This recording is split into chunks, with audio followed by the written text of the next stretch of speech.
I am live, by the way. Wait, Fleet Panda, your name is Kevin?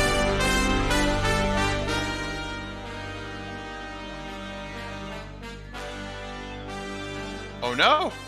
Well, here we are, PMALCS Finals. Has draft started? No one is here. Let's go!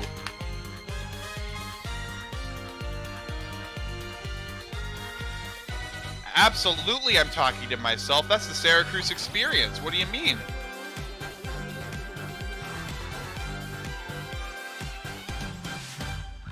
Why is the Landman back in here?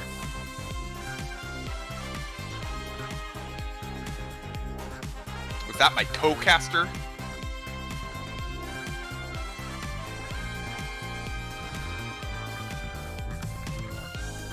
I've never been told anything once in my life.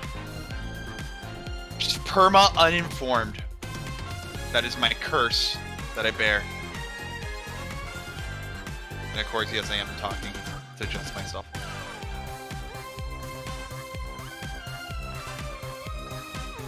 I don't know. I don't know if it's just us three casting. I don't even have Ryan in here.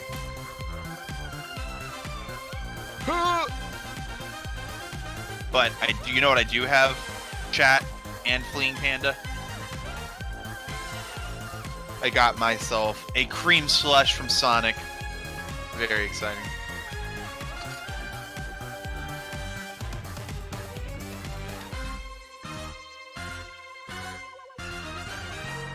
Alrighty.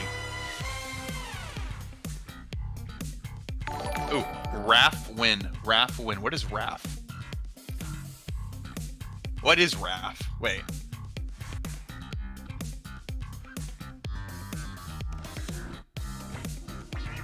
Biscuit Hat, we love you. Oh my gosh, thank you, Biscuit Hat.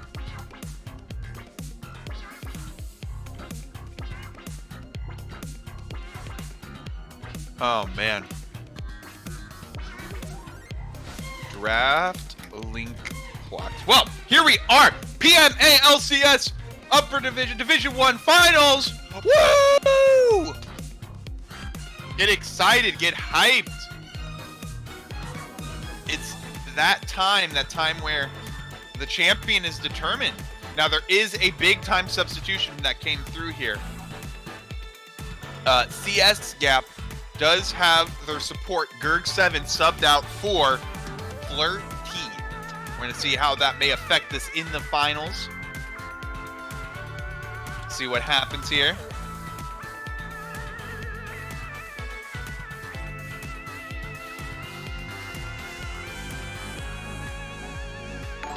Get this bread. Panda Cesar. We're waiting on the others. And it is, of course, me, Syracuse, your caster for this evening, for this wonderful, historic Division 1 Finals event. Enjoying a Sonic Cream Slush. Syracuse and are our casters this evening.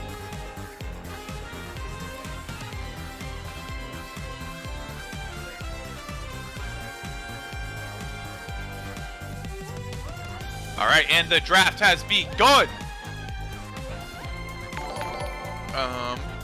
Oh. No, it has not begun. Draft has just hit ready. Oops. Waiting on Piper. It's this.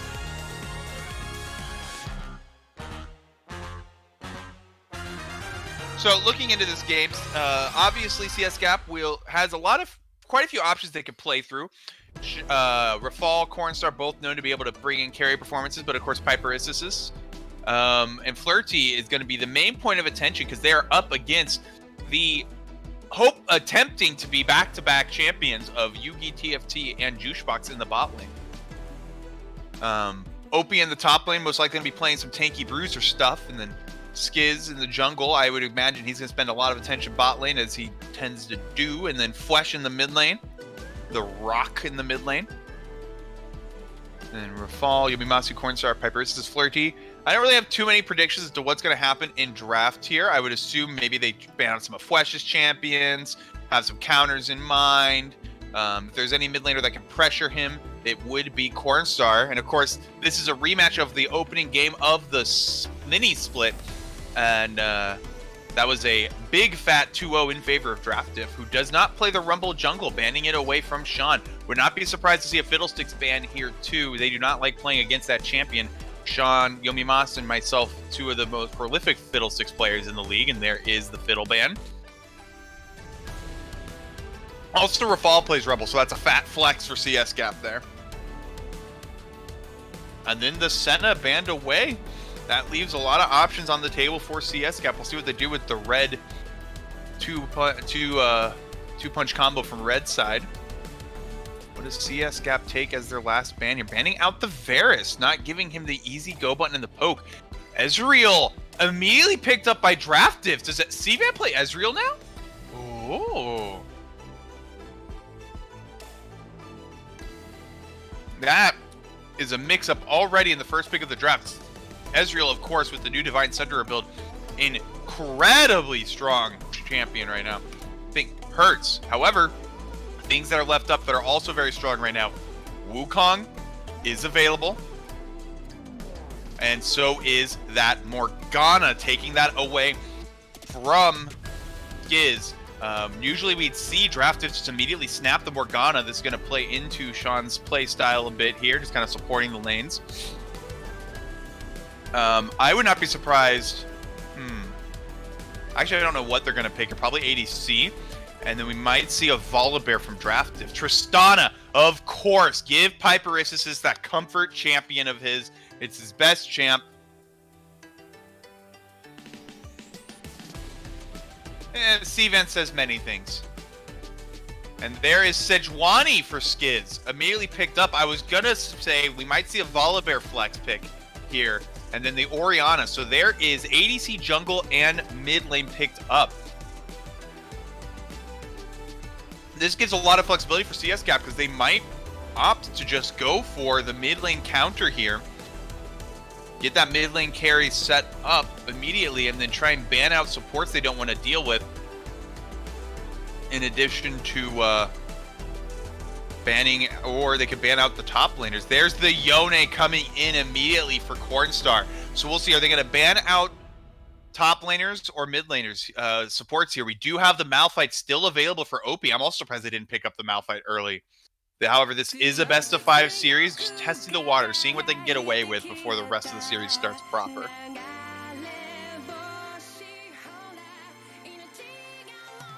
Also, why is Zolaman back in here if he's not going to spectate? What's going on?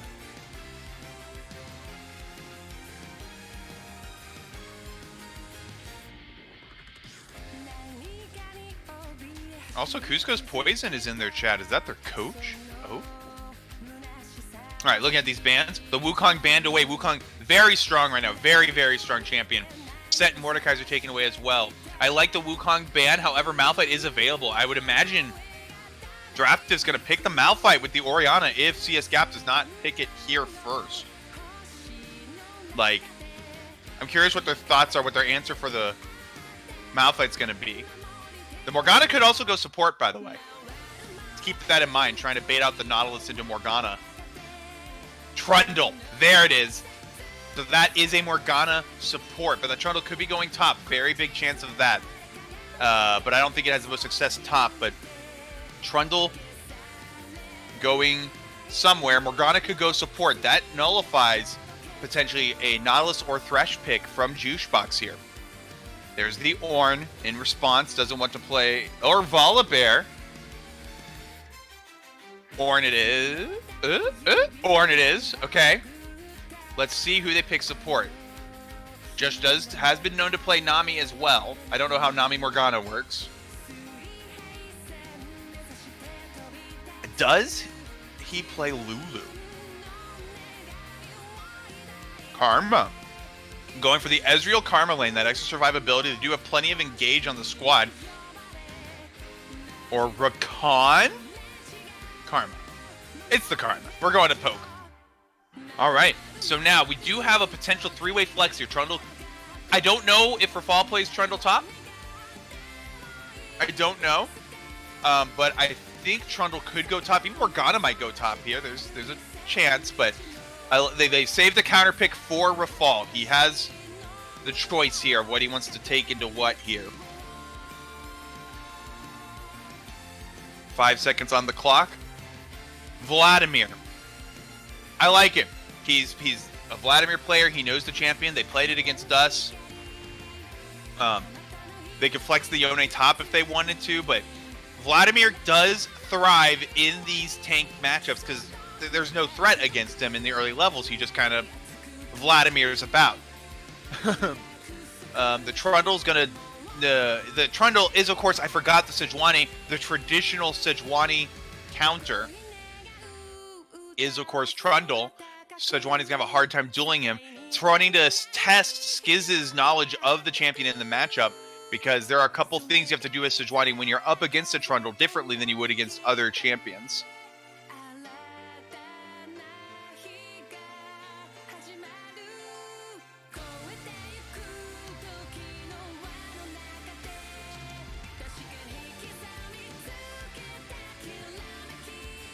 But here we are.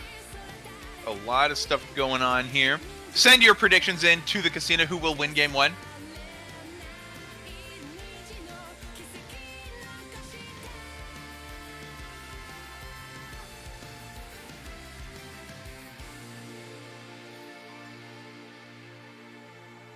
Give me a second here.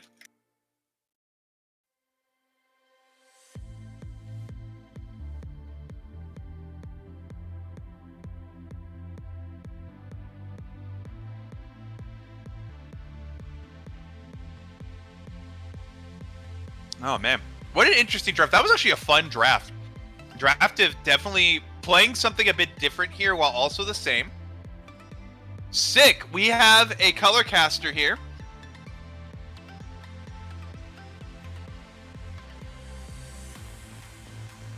I might have a color caster here. Just for you, Panda, I will say I'll just stream it off my Discord for him for this game. So you don't have to worry about doing anything too different on your end. Yeah, I'll stream the game for him. So you and I will just do the same stuff. He'll just watch off my stream.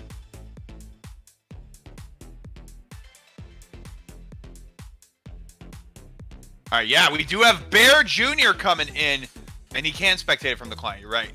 So we have many options here. Bear Jr. in for the color cast. We have the Syracuse Bear Jr. cast here for Upper Division Finals. Very exciting. He'll provide some more insight here.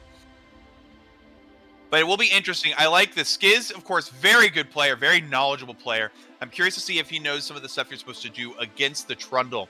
Like, there are some specific runes you have to take. I believe Hail of Blades is the one you take.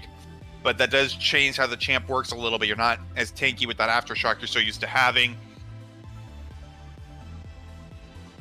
Lets you get that easy stun quick to kind of win the duel against him. So I like Yomi Mas just kind of take it, like, just like, all right, you're going to blind pick the Sejuani. Let's see just how much you know about this role right now.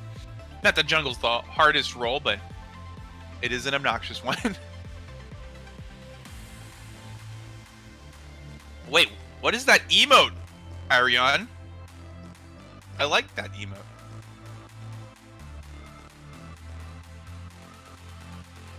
I don't know anything about hype trains. I don't know what that is.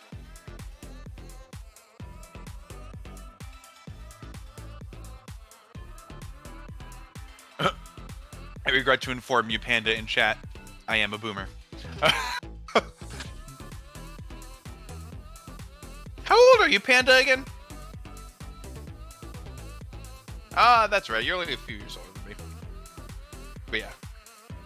But I'm very excited. We do have the Fleeing Panda here giving us the stream. You can change the casters, Syracuse and Bear Jr.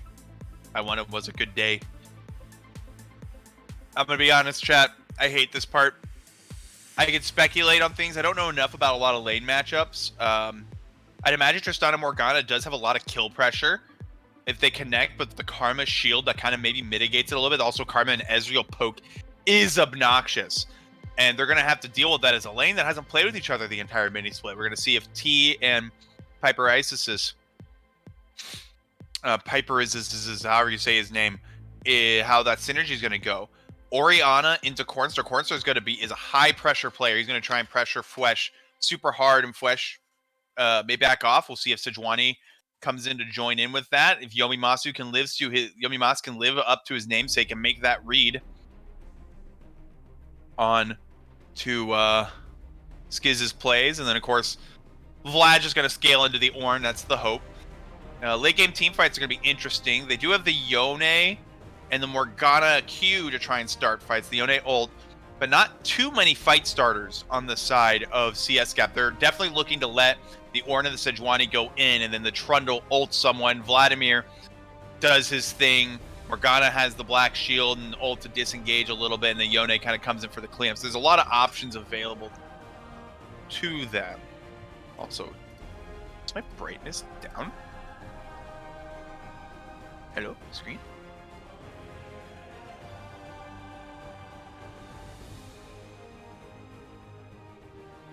Oh, okay, still a brightness. I set it up.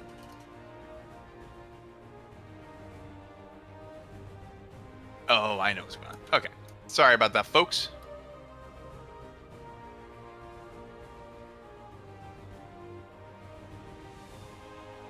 Alrighty. Very exciting stuff. Panda, what are your thoughts? I'll relay them to the chat. Your thoughts on this? Or I could just unmute my mic. I like it better if I'm the one. Oh, if you're the solo voice. It's too bad. No. If I am Panda, too pure. You are too good for this chat. You do too much good work. You need to not have your words tainted by their ears. Yeah. I will translate it to them. Oh, okay. No. Yes, unmute yourself. I'm already unmuted. I've been unmuted this whole time. At least since I said I was going to unmute the mic. No, so looking at these team comps, I think the key matchup here is going to be in the bot lane, as you would expect, the Yugi TFT lane with the Juice Box into Flirty Piper Isis. If Flirty's able to land any of these Dark Bindings, you just expect whoever gets hit just to get immediately blown up. Literally. Yeah, literally. I don't think the Karma Shield is going to be enough to really save anybody. That was what I was wondering about, yeah. It's not particularly strong early levels, and unless he's maxing it, it doesn't get strong for a while. Yeah, true. And if he's maxing it early, then he's not poking. So Yep. And my expectation is they're going to look to poke here, so the shield is not going to be strong. So again, whoever wins this little poke lane, because you're going to have Morgana poke and then the Karma Ezreal poke, I think is going to decide who wins this game. Sounds good here. Fudgy Ditters says clapped. Alright, I'm going to warn you, Panda, my headset tends to freak out sometimes when I load into games. You're going to see if that happens here. If I go silent for a bit, that's what's happening.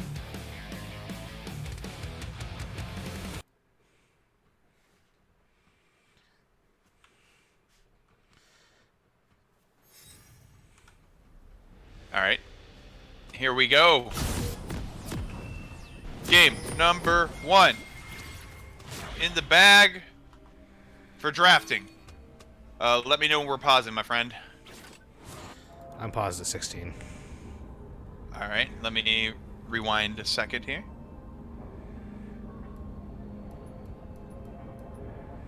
Okay, I'm at 16. You ready? Yep, in 3, 2, 1, go.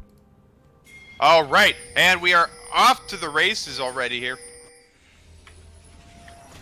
Pings coming out. We see the 5-man stack. They do have Sejuani with an Ornn to help with the autos, as well as a Karma. That's a pretty decent level 1. We see CSGAP looping around this top side.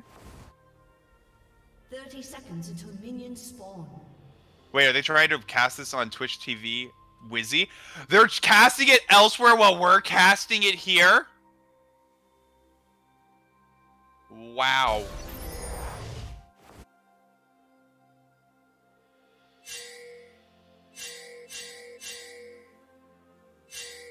Wowzer. Oh man, we are getting found out. Binding does connect up to the Orn. Yugi TFT is here, but Opie finds himself on the very wrong side here. That explosive is going to go off. Yumi Monster trying to find it. There's a flash. There's an auto. There's another chomp. The binding is going to hit Flesh, but no first blood. 3 flashes burned on the side of CSGAP. 1 flash burned on the side of Draft. If they really wanted that first blood, didn't quite get it, and gave more than they got.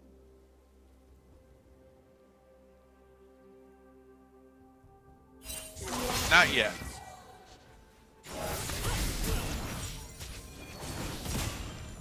But here we are. So that's looked good to start with, but maybe not going to end the most fruitful. Yomima's going to have to burn his smite here early, but he should be fine. Oh, man.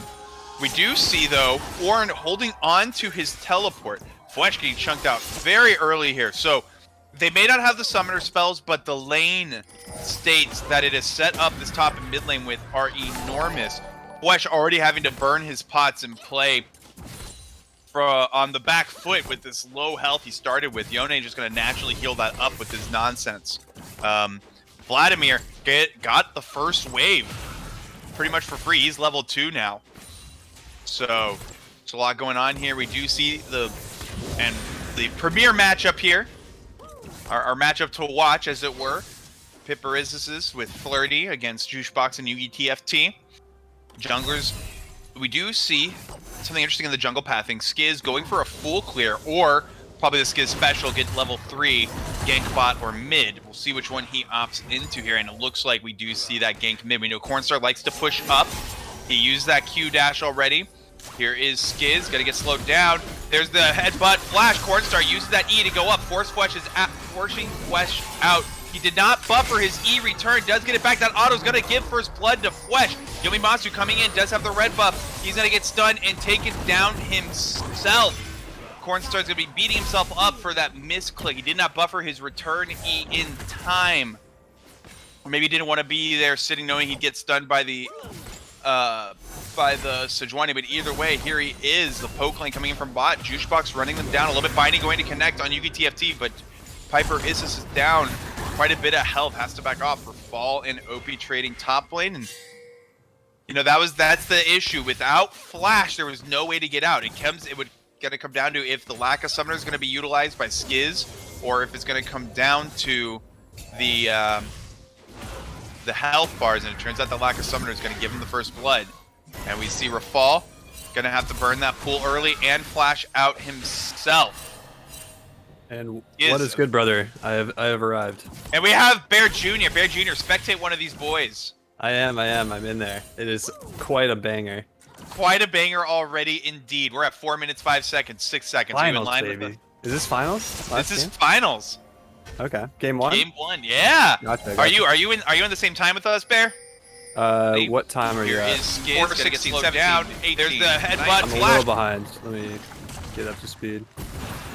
Oh, Rafal might be overstaying his welcome here. Gonna have to. Oh my goodness, that grasp. He's gonna get that Q. Kind of griefing staying there a little bit. Are you at like 4:30-ish?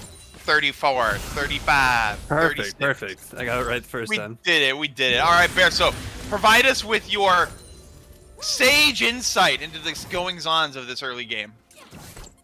Well, I missed a lot of it, but I'm liking what I see. The Ezreal is ahead in CS. Yep, we did mention Triss, Morgana, that's an interesting lane. I think Karma, Ez have the edge in that lane just because Morg loses out to poke unless she lands a bind. If she hits a bind, different story. Tristana can go in. She has hit a couple, but the poke has forced them out. Mid lane has been an interesting story. We see huge lead that accumulated initially because Orianna came into lane with half health, but an early gank from Skiz capitalized on lack of summoner spells and got a double kill. For were there summoners used in an invade? Yeah, summoners used in an early invade. Gotcha. Yeah, so that's where this 700 gold lead's coming from, but that's not insurmountable. Orianna used it for a tier. Yone you lose a lot of games off early invades that go awry. It throws off everything. It was going well for them, but the Ornn almost died, but he didn't die, and the 3 members used their sums. Anyways, I know Corn can snap back into it. He's up a lot of CS already, so Yeah, I mean that should be even. not feeling too bad. Yeah, that's only down just the kills. He's gonna get really. the Zerkers here on his back. And there's Skiz in that bot lane. Heavy ganking jungler. And there is Yep. no he has the priority to do this dragon. We do. Skiz could be in trouble here. Oh, he has a bot lane assistance though, so he's fine for now. But yep, we are going to watch as the Vlad and the Ornn are going at it. Trundle, we can watch the minimap. Trundle's getting out with his life, indeed he is. However, this is taking a very long time. Skiz is taking a lot of damage from the dragon. The smite's going to connect. He's gonna Yomi is going to get that. Oh my gosh, the two-man shockwave. Yone coming in with the three-man ultimate. Skiz does get the dragon. And then he also gets the kill on a Tristana. Flurry is going to be up next. This Sejuani on a killing spree. 3 kills in a row. But on the backside, the Yone kills the entirety of Draftis bot lane. And he is on the hunt for Fwesh. This could be a pillar, and that pillar is crucial. Cornstar chasing him down. Gonna get the little jabby pokey. And that is a 3-1. Yone, yeah. I'm gonna be honest. If I have to choose between a 3-1 Yone and a 3-0 Sejuani, I'm generally gonna choose the Yone at this stage of the game. Right before that fight broke out, I was gonna say it was nice that they stopped Orianna's recall while she just had a tier, and Yone had the Zerker Greaves. So even though Orianna had a nice 2-man shockwave, she only had tiers, so she really had no damage, even though it looked good. And then Yone comes in with a nice 3-man ult, says no you, I'm gonna 1-up it, and then ends up cleaning up the fight. Yeah. Just the item lead. Yep. My words got so twisted. I didn't see the Yone dealing with that backline. It was a good shockwave from Fwesh. Got them the 2 backline members, of course, but sadly wasn't enough in the end as the Yone popped off. Yeah. Overall, I think it was just a rush dragon attempt with Fwesh on a recall timing, and then he didn't have teleport either, so it was just a dragon sneak maybe, but they probably should have just conceded it. And then also the movement speed. Yomimasu getting that consistent vision and movement speed off of smiting the Scuttle Crab. They knew they weren't going to get the dragon, but played for the fight instead. And a similar play happening at Rift Herald, where Skiz is attempting the objective, which he doesn't really have prio for, but if the other team does not see it, hey, it's fair game.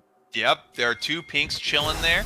The Rift Herald is being attempted. Yomimasu does not seem to be any wiser, and he gets the Rift Herald. Yeah. Oh. Although, the Trundle was farming the entire time and ends up taking a CS lead now. Yep. Oh, the ultimate's gonna hit Cornstar. Who does hit the ultimate on the Orianna, but the Sejuani's on the other side of the map. Skiz has to burn his flash, but it's little too late. He does get the dash away from the Sejuani and the kill on the Orianna. Now Sejuani is in trouble. That Trundle ultimate is taking away all those tanky stats. This is 300 gold onto the Yone shutdown in the hands of Cornstar. That is a dumb champion as we see the Ornn ult coming through in a flash from fall, but that ultimate that's gotta be one of the best plays we've seen this split. Yeah, that ult from Cornstar could have literally not ended up better with Sejuani on the opposite side as Yomimasu attempting to drop some pressure down here bot. That is a 20 CS lead for Yugi TFT. I say that although he only did he clicked R, yeah, it was one button, but come on, it was a good R. That was a pretty sweet Yone R. I'm gonna be honest. I think what made it sweet, it caught Sejuani off completely. I don't think he expected the Sejuani on the other side of the wall. Because the way it's coded, it's supposed to snap them all to the last target. Yeah, but the wall was just right there, so it's like Sejuani too fat. Okay, no. Bristle too thick. Okay. He's too fluffy. Yeah, you know what's going on? Let me look at the skin here. Skiz, what skin? Okay, wait. You know what? That's Project Sejuani. He's good. He's fine. I was about to say I mean, Corner's 5-1 now. Like if it's like one of your only games of Sejuani you get in the split, you either take Project, Poro Rider, or Bear Cavalry. There's almost a 2,000 gold lead in mid lane alone. Wait, you're talking about the game? Oh my gosh. Yeah, no, that is actually enormous. I was talking before.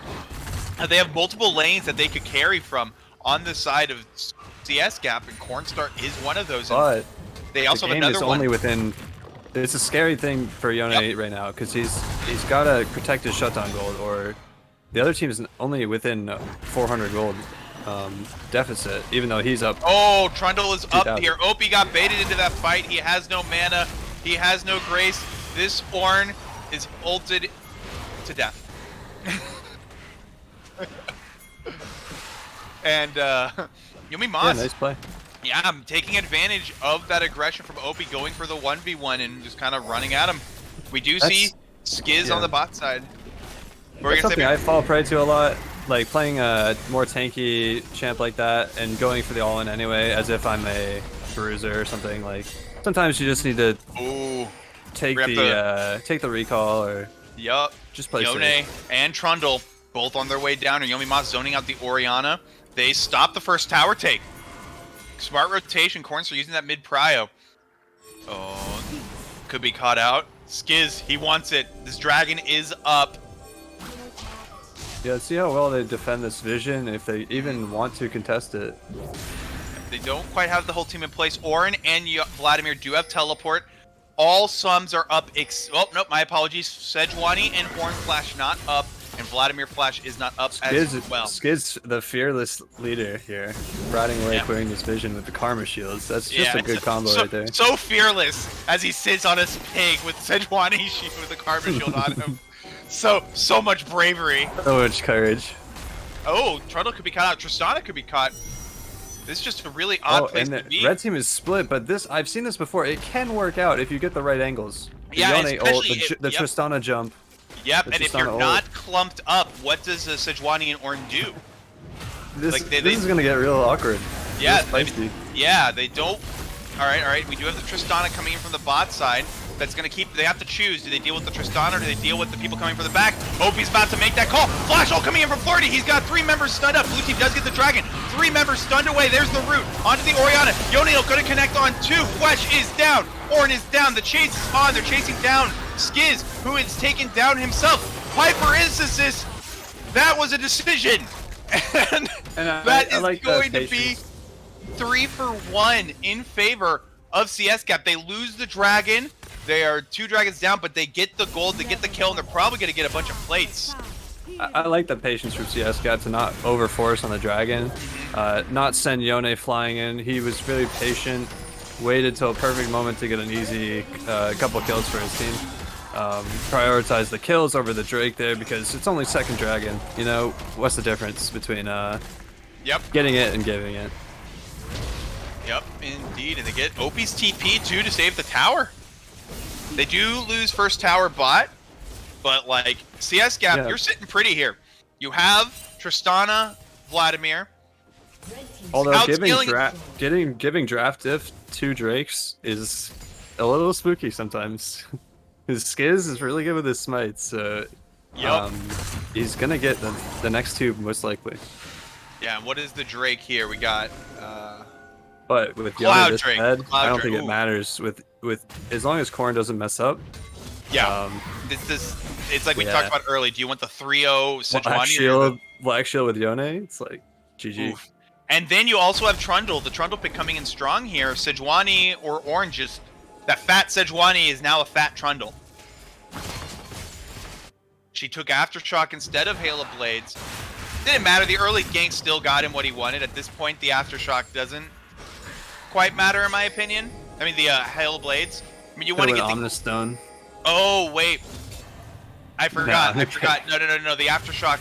My apologies. The Aftershock gives the Trundle extra stats to steal. So, yeah, that's going to be an immediate ult onto the Sejuani from the Trundle every fight. Just eat those tank stats. Very true, very true. Oh, Flirty. I forget the Hail of Blades Sejuani. Yep, Flirty has to use his spell shield. It's going to get taken down. There's the poke. Oh my goodness, he is dead if that ult hits. It does not hit. The blinding's going to hit on Sejuani. Yumimasu is here. They pillared them away. Yumimasu showing proficiency in this matchup. From Flirty. Absolutely. That Prio could have ended up with a lost Rift Herald from losing their Morgana. Yone does have TP, so he's bot lane. Fwesh does not. Fwesh has very... Oh! Good buffer from Piper Issus, effectively wasting that ult from Skiz. So how do we see the setup going down here? What should we be looking here? There's really not much to fight over until the next dragon. The Rift Herald's pretty irrelevant at this point. You can take it, but it's kind of just going to waste time. You could be farming, you could be resetting, getting wards on the map around Dragon. If you want to fight over it, go ahead. I wouldn't fight without the Yone. Oh? Did There's he really get it? no point. Yeah. They're still fighting. Yone is TPing in. Yomimatsu is still alive. Piper is going in on Juicebox. Juicebox is still alive. That ultimate coming in from the Ornn. Flirty is going to be taken down next. No, Flirty is still alive for just a little bit longer. Double kill onto the Ornn. And that is a double kill for the Yone, who got the Herald. Giz had the smite. He had it right there. They get the Rift Herald, but it is 2 for 2. Yeah. Yugi TFT poking the bear here, the samurai. It felt a little bit forced from, well, Draft Tip was obviously forcing the rift. Okay, that was a heat check. That's all that was. That's a heat check. There's no real reason to take that besides you just like, all right, how we feeling? He got the heal out of Yugi. That was pretty good. Yep. How much time is left on that cooldown? That is a minute 20. Dragon is gonna be up before that ability is back up. Yeah, what I was saying about the rift plays, you don't even need to defend that rift sometimes. You just give it up, keep farming, don't burn Yone teleport for that unless he teleports a little bit more preemptively. Yeah, like or maybe just don't send Trundle in so early. Something like that. Like it just looked a little bit sloppy for a rift tail that you didn't really need to contest in the first place. All right. But it's okay. They're still going to be having flash on Yone for this dragon fight. Yone is here.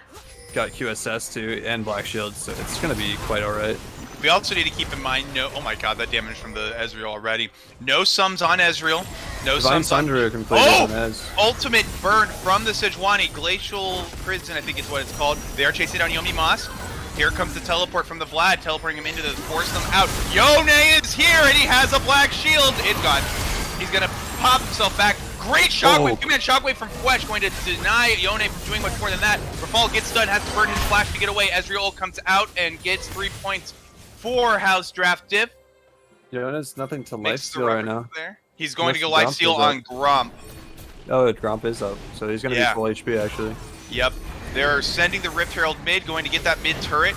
So this is the one benefit of Rift here is the pressure for Dragon, but it's honestly like CSGAP says fine, you don't get soul point. They can just turn and fight mid now because the other team is so far up mid lane.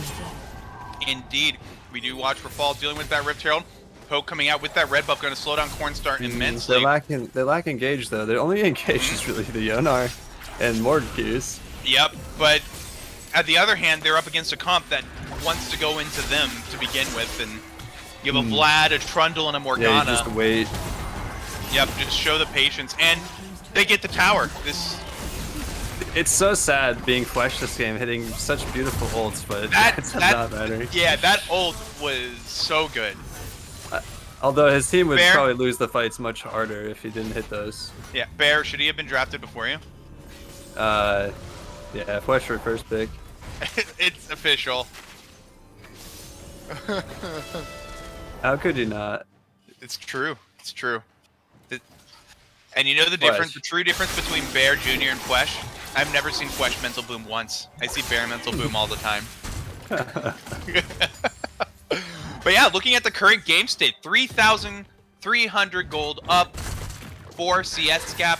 How are they looking to close this one out? Those of us, I just can't do a mid-game transition. We get early game leads, like me. What do we do to close this game out here? Just play for objectives. You just play for vision.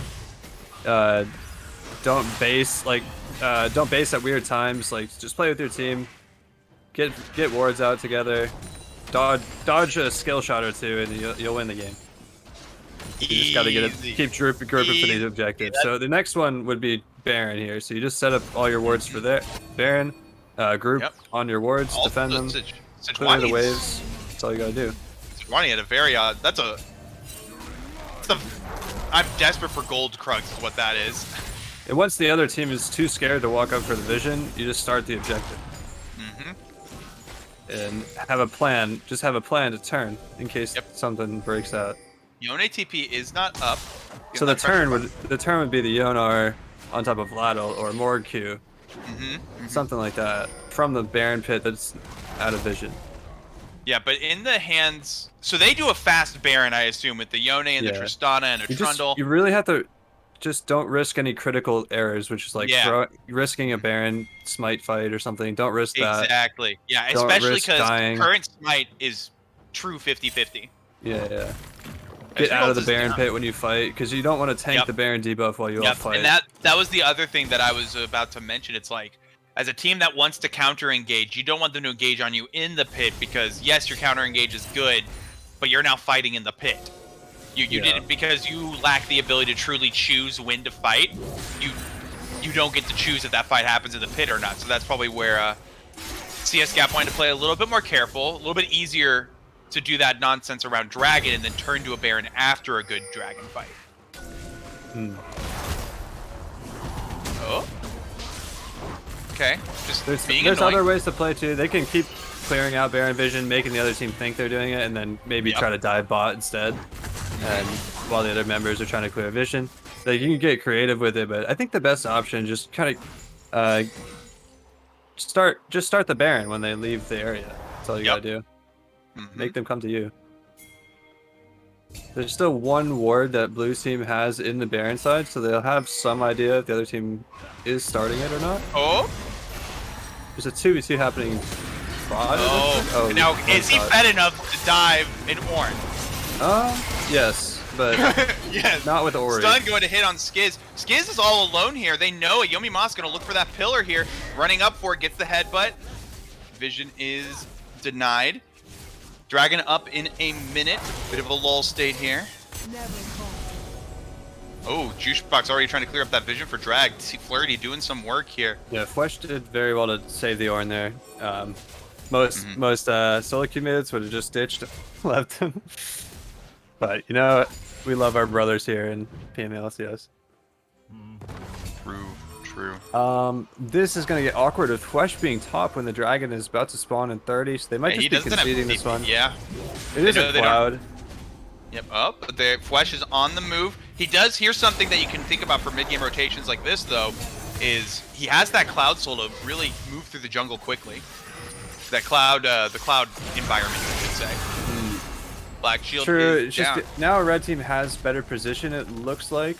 As long as but they are kind of split, so this could get interesting. Because blue team is more grouped than them. Tristana is a little bit split off, but she has jump to get in the fight. Yep. Alright, here comes the bait. Oh, here's the bait. There's the Ornn.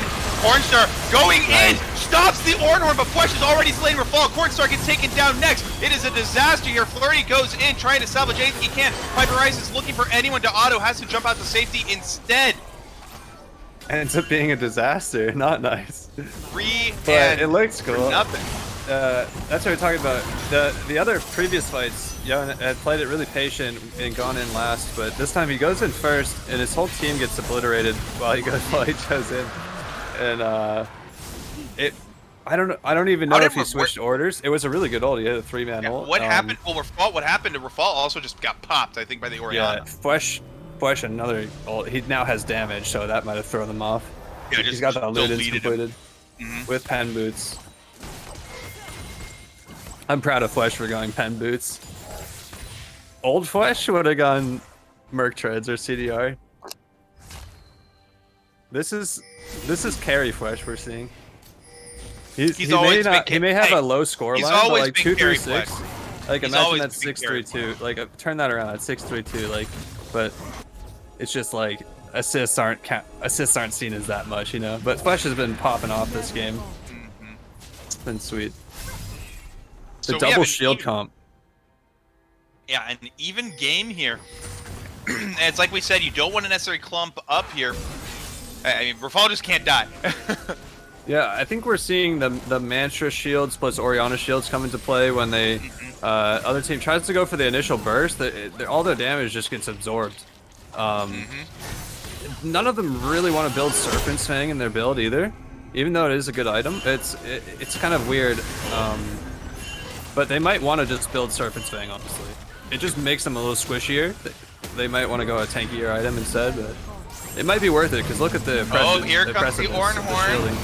Sejuani ult and Ornn ult are down. Those are two enormous cooldowns. They do have This Orianna that has hit some fat shockwaves this game, so we'll see what they do with that. They get going for the scuttle, and the Baron has been started. 2 huge ultimates have been burned down. Their main ways of entering in this pit. Flirty is on the zone.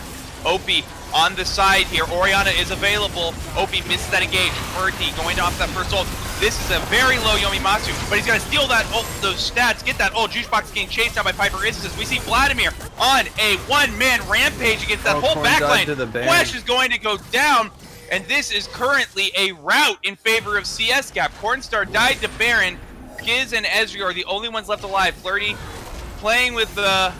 not fire, but with Pig. He lands the E. He lands the binding onto the Ezreal. Ezreal does have E up available. He's going to then turn onto a fall, using that wall to split up the entirety of what's left of CSGAP. Flirty is now in dangerous position here. Here comes Piper Isis. Yugi, TFT, and Skiz are playing this beautifully, and they get the 2v4 quadra kill. That was only a triple, it looked like? A triple, yeah, the Skiz got it. And this is the Don't lie to the audience. Yugi TFT will die. He will die unless he will. Okay, no, he had to use his heal. Oh, that is tragic. God. Oh, here it comes. Oh, Corn!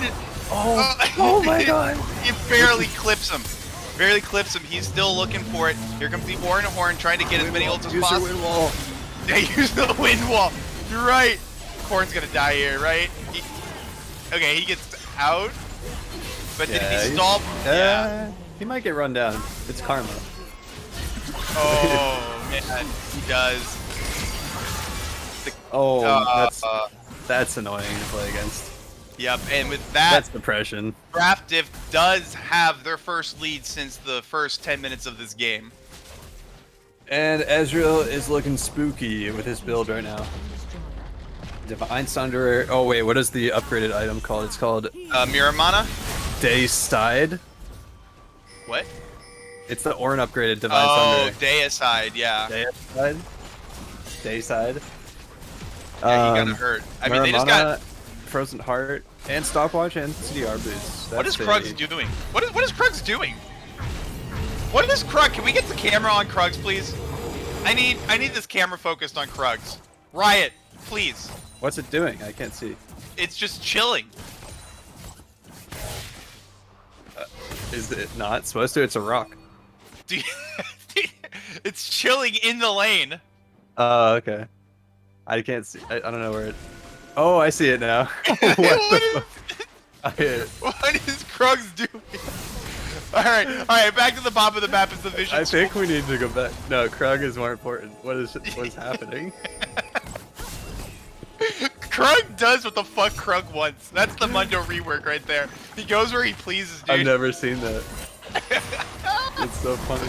Alright, Yomimatsu getting engaged on. Here comes the Orin Horn. 20 ult is available. They're turning on Yomimatsu. Here comes Fall is on his own, but not really anymore. There is Cornstar. Misses the Ezreal with the ult. Goes back to over the wall. And Juicebox is just annihilated. Rafal here going 1v1 mano a mano against Opie. Oh my goodness, the damage of this Ezreal is huge. But here's Tristana going onto Skiz here, but that's not who he wants to be autoing. And deleted by the Orianna. Shockwave, Corn, and Yomimatsu are here on their own. Jungler and carry 2v4. I've seen this before, but they say not us, not I. Yomimatsu does have flash. He gets it. He denies the soul. He denies the soul. Wow. Woo. Saves the game. Meanwhile, back at Krug, he does not. But it was just an absolute slobber knocker of a fight. But it's that. I mean, I don't blame CSGAP for how chaotic their fight gets, because it's so hard to pick off some of the shielded targets and the tanky members of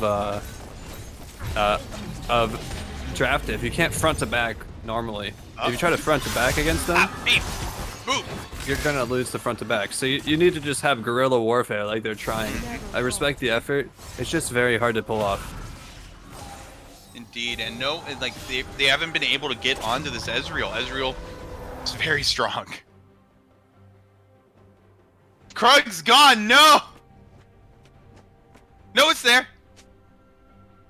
They definitely have a chance, though. The Yone is very big. Trundle can still get very tanky off how tanky Sejuani and Ornn are. Just take one of them out of the fight.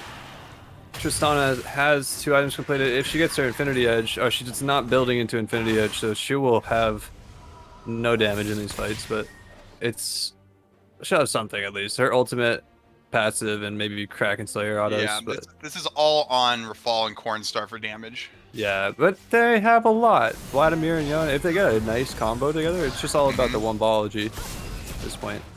They need to set up Vision well. Vision will help them a lot with these setups. That blue buff was for your Orianna. What? Have you not seen Flesh carrying? Yeah. So Flesh red team crying. has one. They have 1 pink board out right now. So if they just need to start getting more pinks on the map, even if they have to put them kind of shallow in their own jungle, just to start getting picks or start getting some kind of a vision line established. They still scale very well. Like looking at their scaling carries, all of them but Tristana is in decent shape. The Vlad's at 3 items. The Yone is at 2.5 items. I mean, it is QSS, but something. Vladimir could be in danger here. Gets stunned. Gonna have to burn that pool. Does get the Sejuani ult out. Tristana may die for it though. Headbutt flash comes in. Rafal gonna be the one picked off and punished for the overextension. And we see Draft Div pushing in bot. Yone is backing, trying to return to his team in time to stop a game-end situation, because that is 100% what Draft Div is going for. Engaging onto the Morgana, forces the Morgana ult out, chasing her down, stunning her under her own tower. Here comes the Oranhorn. Piperissus has to jump away to safety. Oranhorn not going to connect to anyone, zones him out. They get the inhib, and Draft Div backs away. Yeah, Draft is just playing it safe. They're absolutely dominating right now. They just have to play safe, get the Baron. Maybe just wait for Dragon if they want to just not risk Baron. Up to them. They have complete control right now. We'll see how they take it. Uh-oh, Yomimas. Goodbye. Yeah, just a nice pick setup. Very easy. They have no vision out yet, so just punish the lack of vision. I mean, with the Yomimas down, that gives them Baron. Yeah, it should. It should. But, like I said, the Vlad and the Yon are still up, so that could become troublesome if they don't pick another person. But they get him. Nice Sejuani ult. And that's probably game, I would assume. Well, no, Yone is pushing out mid of keeping them. Smart play from Yon there. Cornstar Push the mid wave. And this is why we get the mid prio. Yep. Trundle is up in 4. Obviously, this Drip Baron is going to go down. Drag up in a minute. Mid tower is gone. Miracle steal from the Morgana. Yeah, easy steal. You just have to click W and you get a free steal on Baron. Look for it. It was close. I mean, they bursted it so hard at the end. It's hard to tell. And now a fight for the soul of the dragon. That is a very large Ezreal. He's 1 component off, or 1 completed item off full build. And then he has GA still ready to go. He's level 16. He's the same level as the enemy mid laner. Oh! Cornstar finding Juicebox, gets himself out. Burn the flash. Good job. And the ignite. Both stuns down on Karma for this fight. That's pretty big. Yeah, and Karma is chunked. That cannot be Corns, which cannot be. And Corn still has his ultimate. And QSS. Yeah. So here we go. The scrap starting to begin. Here comes the Oranhorn. There's the Trundle trying to disrupt things. Ezreal ult half health and 30. He gets onto it. Juicebox is down. Corn's gonna have to go back. Yumimasu's trying to run down UGTFT, zoning for his team, but Rafal is just immediately dead. Piperissus going on to Flesh. He is down. Cornstar finished up the dragon, but he finds himself all alone. And they TP'd in? Yeah, they TP'd in. He couldn't stop the TP in time. That is going to Corn can't get a recall off. He has to kill them. That is going to be the game here, most likely. Corn gets taken down, and the 2 Tonks gonna end game number 1.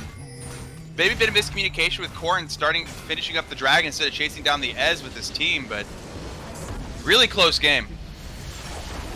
It's gonna be an exciting series, folks. I think we witnessed a shield gap. there was too much shielding for the amount of team fighting that happened. I feel like if we look at the shields stats this game, it's going to be very significant. Where do I Any find Ezreal damage poke shielded? damage. Ezreal did 34,000 in Mm-hmm. a 35-minute game. It's very, very good. Indeed. There's no damage shielded, right? No, I don't see it. Yeah, you can't look at that stat, unfortunately, but that's probably a lot because it's just Mantra E's, Oriana Ball, Orin Yeah. W. I think if anything though, that game 1 has me excited. That's game 1 is traditionally, especially in the best of 5, traditionally been the test the waters, set the tone sort of thing.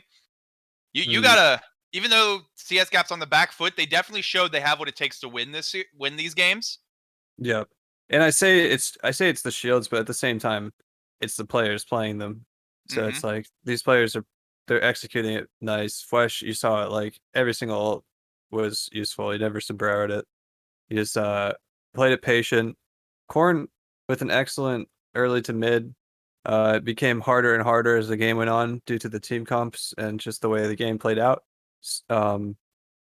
Couple of the fights seemed a little rushed at the end, but he overall had a great game, great ults. Absolutely. Like I feel like if he played his absolute best, he probably could have carried that game. It just fell a little bit short this time, but still an excellent game. The whole comp was a little weird they had because you saw a couple moments they were maybe able to chase down the other team if they had some kind of engage. They just had no form of engage, which isn't always the worst. Not always the worst to have just disengage, but it makes it awkward in those phases where you have to try to get kills to come back into the game. But really, really solid drafting from Draftiff. They had, yeah. All right, well, thanks for watching, guys. Yeah, we'll see ya for game 2.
way?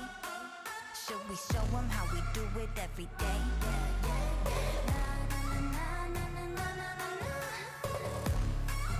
Let's get it. Kali that girl, Kali go girl, Kali don't stop, Kali don't skirt, Kali got a job, Kali got a word. 뜨거워 언제나 don't get burned. 넘쳐 흘러물 든 a buffet, 죽여주잖아 like a buffet. 누가 감히 on my outfit? 이건 문 열지 마, that's a rock day. Don't give any more cause I'm greater than. 필요 없는 시험들 다 뿐이미. But all of my numbers are talking back. 부르마 on message monopoly. 눈종이 돈이 나 remoney 필요 없대. 너네들이 만든 돈들 go get it, go get it, go get it. The mission 눈을 못대 못해 그래 너도 get it cause I got it different. All I ever know is life upon the throne. 시작하면 끝을 보는 거야. You want more? No, I got it so deep though. You look like you could use some more. No, I got it, never running low. Yeah, I got more than enough, let it up and away. You know I got it like boom, boom, blow your mind. Never giving less, and it's how it'll stay. You know I got it like all day, all the time. When I go, it's for gold, get it cool, but I'm cold. I don't fit in a mold, I'm a rebel. I don't do what you say, making moves, I don't wait while I smile in your face. I got different DNA. What's higher than the top? That's me. Come take a look before falling on my feet. 조용히 몸을 숙여봐. So take a look, 나를 기억해요, queen. All I ever know is life upon the throne. 시작하면 끝을 보는 거야. You want more? No, I got it so deep though. You look like you could use some more. No, I got it, never running low. Yeah, I got more than enough, let it up and away. You know I got it like boom, boom, blow your mind. Never giving less, and it's how it'll stay. You know I got it like all day, all the time. Way out，感觉犹如海浪的味道，不断往前，oh you never way down. This is how I do it every day. Wow, wow，这一路上的奇迹都记住了你的每一个瞬间，无比的耀眼。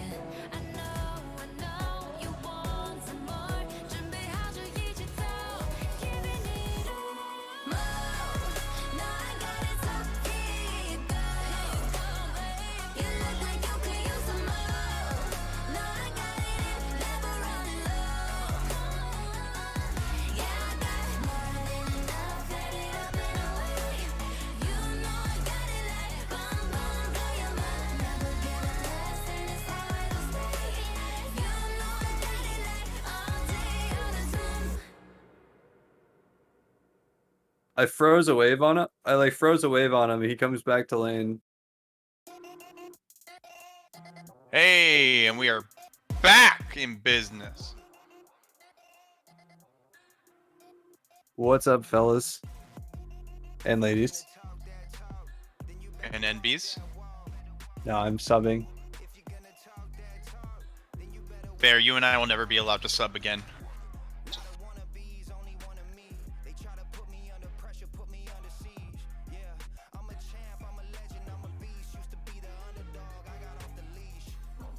All right. Well, the draft begins here. What do we have expect? a What link for adaptations? the draft? Here, I'll stream it for you. Share screen. That screen. Streamception. It's a stream within a stream. All right. So It's like those. same It's like band, those and now- reaction oh, videos. Look, CSGAP now picks the Ezreal. Oh yeah, yeah. He's a Ezreal, strong this is pick. probably one of the best picks. He's got like an over a 50% pick rate with a 53+% win rate. So good right now. Yeah. Even in challenger play, he's got the highest win Oh. rate for his pick rate. The Sejuani. Now, they see the jungle, so maybe we don't necessarily see an early Morgana this time.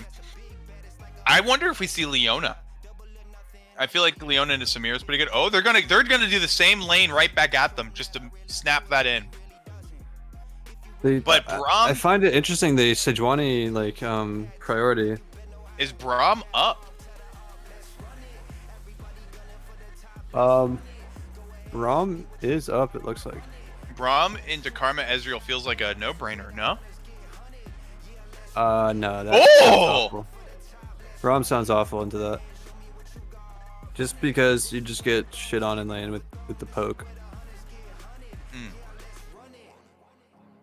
Braum, he just like Samira and Braum, like they have shields, but like they are on long cooldowns, whereas Ezreal and Karma can spam, and they can always disengage the all-in attempts. We see the Yone has been taken away. I was gonna say before I came into cast tonight, the Gwen. I wanted to see Gwen and Viego priority tonight. Right? I want that Viego. Giga busted. I would really like it if people stop banning him against me. I wouldn't say they're busted, but they're fun and they're strong. What makes them strong isn't that their like numbers are busted. It's just, well, maybe they are, but it's mostly that people haven't learned them yet in the other, like the people that don't play the champ haven't learned it. So we're allowing the Malphite through. What do you think about them banning the Ornn over the Malphite? I think that's fine. I like the Ornn was a problem last game, no? Or is it on the? Didn't they have it? This is the OP1 trick. Oh, true. And it gives them easy, simple wombo. Yep, with the Orianna. But if you go 2 more disengaged champs on CSGAP, yeah, like Graves is fine. It's just a little weird again because they don't have like engage or frontline. So they have like disengaged comps are fine. They're just harder to execute. It doesn't mean they're bad. It's just if you execute a disengage, like the way I see it is if you execute a disengaged comp correctly, it feels unplayable to play against. It feels it feels so difficult to play against a disengaged comp if it's executed correctly, like Corki Graves. But they have no front line, they have no way to engage really, but they're very hard to lock down, and they can always just go backwards and kite back and catch people that overcommit. Like if the Malphite blows his ult in a weird way, they can dash away from it, turn on him, kind of disengage, then re-engage. That's the pattern. And that's what we see here. I mean, Ezreal, Gwen, Karma, Graves, Corki. That being said, they once again do not get to dictate the fights when they happen. Yeah. Well, they have Corki package, but that's it. And the amount of micro required to execute a comp like this at a like where the enemy comp is very easy to execute, it is insanely difficult to not get picked at all this game, or like unless you get a severe edge in lane, which could be possible. I believe Ezreal Karma has a very strong lane phase. Ezreal falls off a bit once he starts once he has to buy his tier, because his tier doesn't really give him damage per se. Like if he goes a Sheen route early, that's fine. But his early levels like 1 to 3 are quite fine, especially with Karma there. So if they get an early poke lead, they can be chilling in this lane phase. But it's Juicebox and Sivan in the bot lane with their comfort picks, Samira and Nautilus. So they're not going to be giving him a free levels 1 to 3 for sure. You're going to see them contesting that level 2, going for flashy plays in the early game. It's going to be a lot of fighting in the bot lane, I presume. Yeah. Which comp do you like better here? I would have to say I like Draftiv's comp better because, like you said, it's just easier to execute. Like, you have all these options off the Orianna, Sejuani, Nautilus. However, this is it's good. I mean, obviously Malphite damage, tank one-shot ADC meme, right?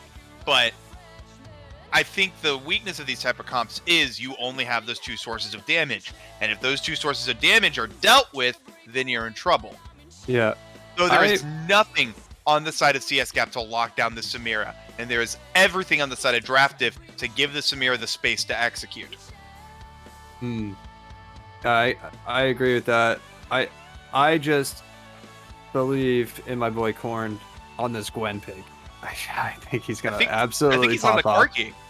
Oh, he's on Corki. That's for a fall on the Gwen, dude. That's for a fall on Gwen. I saw it in the mid. I'm just simple brain. Simple brain. Yeah. Corki actually, like, that's fine too. He can carry on both. I think Corki is a very underrated pick. It's gone under the radar. It's been okay for a while. What separates the good Corkis from the great is the package, the use of the package. When you choose to leave it on the ground versus taking it, when you how you choose to angle it. If you use it to disrupt a CC ability that's about to hit you or something, like that kind of use of package and how you kite with the champ in general. Yeah, I do. There is a lot of really that's the plus side. It is difficult outside of the Nautilus and like a Malphite. It's going to be a little tricky. There's a lot of ways of just kiting out the Malphite, the Nautilus, and the Sejuani. I wouldn't necessarily call it a disengage comp as much as it is a poke and kite comp. I didn't do my boy Rafal justice either. I kind of left him hanging there when I said, "Oh, it's Rafal." I didn't mean it like that. I think I think he has an absolute chance, like a good chance to carry this game, even though he's against a Malphite, which is maybe considered a counter, but I don't think so. Like, she likes attack speed. That's why I'm thinking Malphite could potentially be countered. But I mean, the AP damage is going to be something though. Yeah, I honestly give the edge to Malphite in this lane. Yeah, but like the cooldowns on like Shroud is a long cooldown versus Malphite Q, it's just spammable basically. And you don't even have to use Malphite Q all the time. It's just like nice to use it. And if Gwen's ever in range to auto, Malphite can just slap him with ease. So it is going to be tricky, but Gwen could, if she kites it on the edge of her auto range, which is a little bit longer than Malphite's, she could definitely be annoying and start chunking him out with her with their four stack Qs. Because it does true damage, so it might actually counter Malphite because it will just go right through his tank stats. We will see. And the buffed Rift Maker makes that champ more insane than it was on release. Yup. And now everyone knows kind of how to play it with her ult. Because before it looked kind of ugly with the people starting off playing that champ, but now it seems to be the consensus is that it's kind of overpowered, at least in solo queue. In competitive play, it's yet to be experimented with that much, but still looks pretty good. At least in the LCS. I think the other regions might have started whipping it out. I just haven't watched too much of LPL or LCK or the other minor regions. True. It is going to be a Piper fun on the one. Ezreal. He gets the Ezreal this time. Yep. They say, no, give me the OP pick. Yeah, Divine, I mean, it Divine also... Sunder Ezreal, just so good Yeah, right that's now. the other thing. It's like they could build tank, but like Divine Sunder just going to thrive off Yeah, that. who needs the front line when you got an Ezreal? With shield. Exactly. What'd you say? The casino is open, friends! And the thing I like about CSGAP's comp is like, although Draftive can go on anyone, they can fight, like, they don't have to be worried about attacking or like target selecting each one. They can just be like, oh, kill this person. They're all going to be squishy. The problem is there's they have to make sure they kill everyone because they're all threats. They're all 2 damage. Even a Karma, like if you don't kill her at the end, she might just mantra Q and finish you off. Mm-hmm.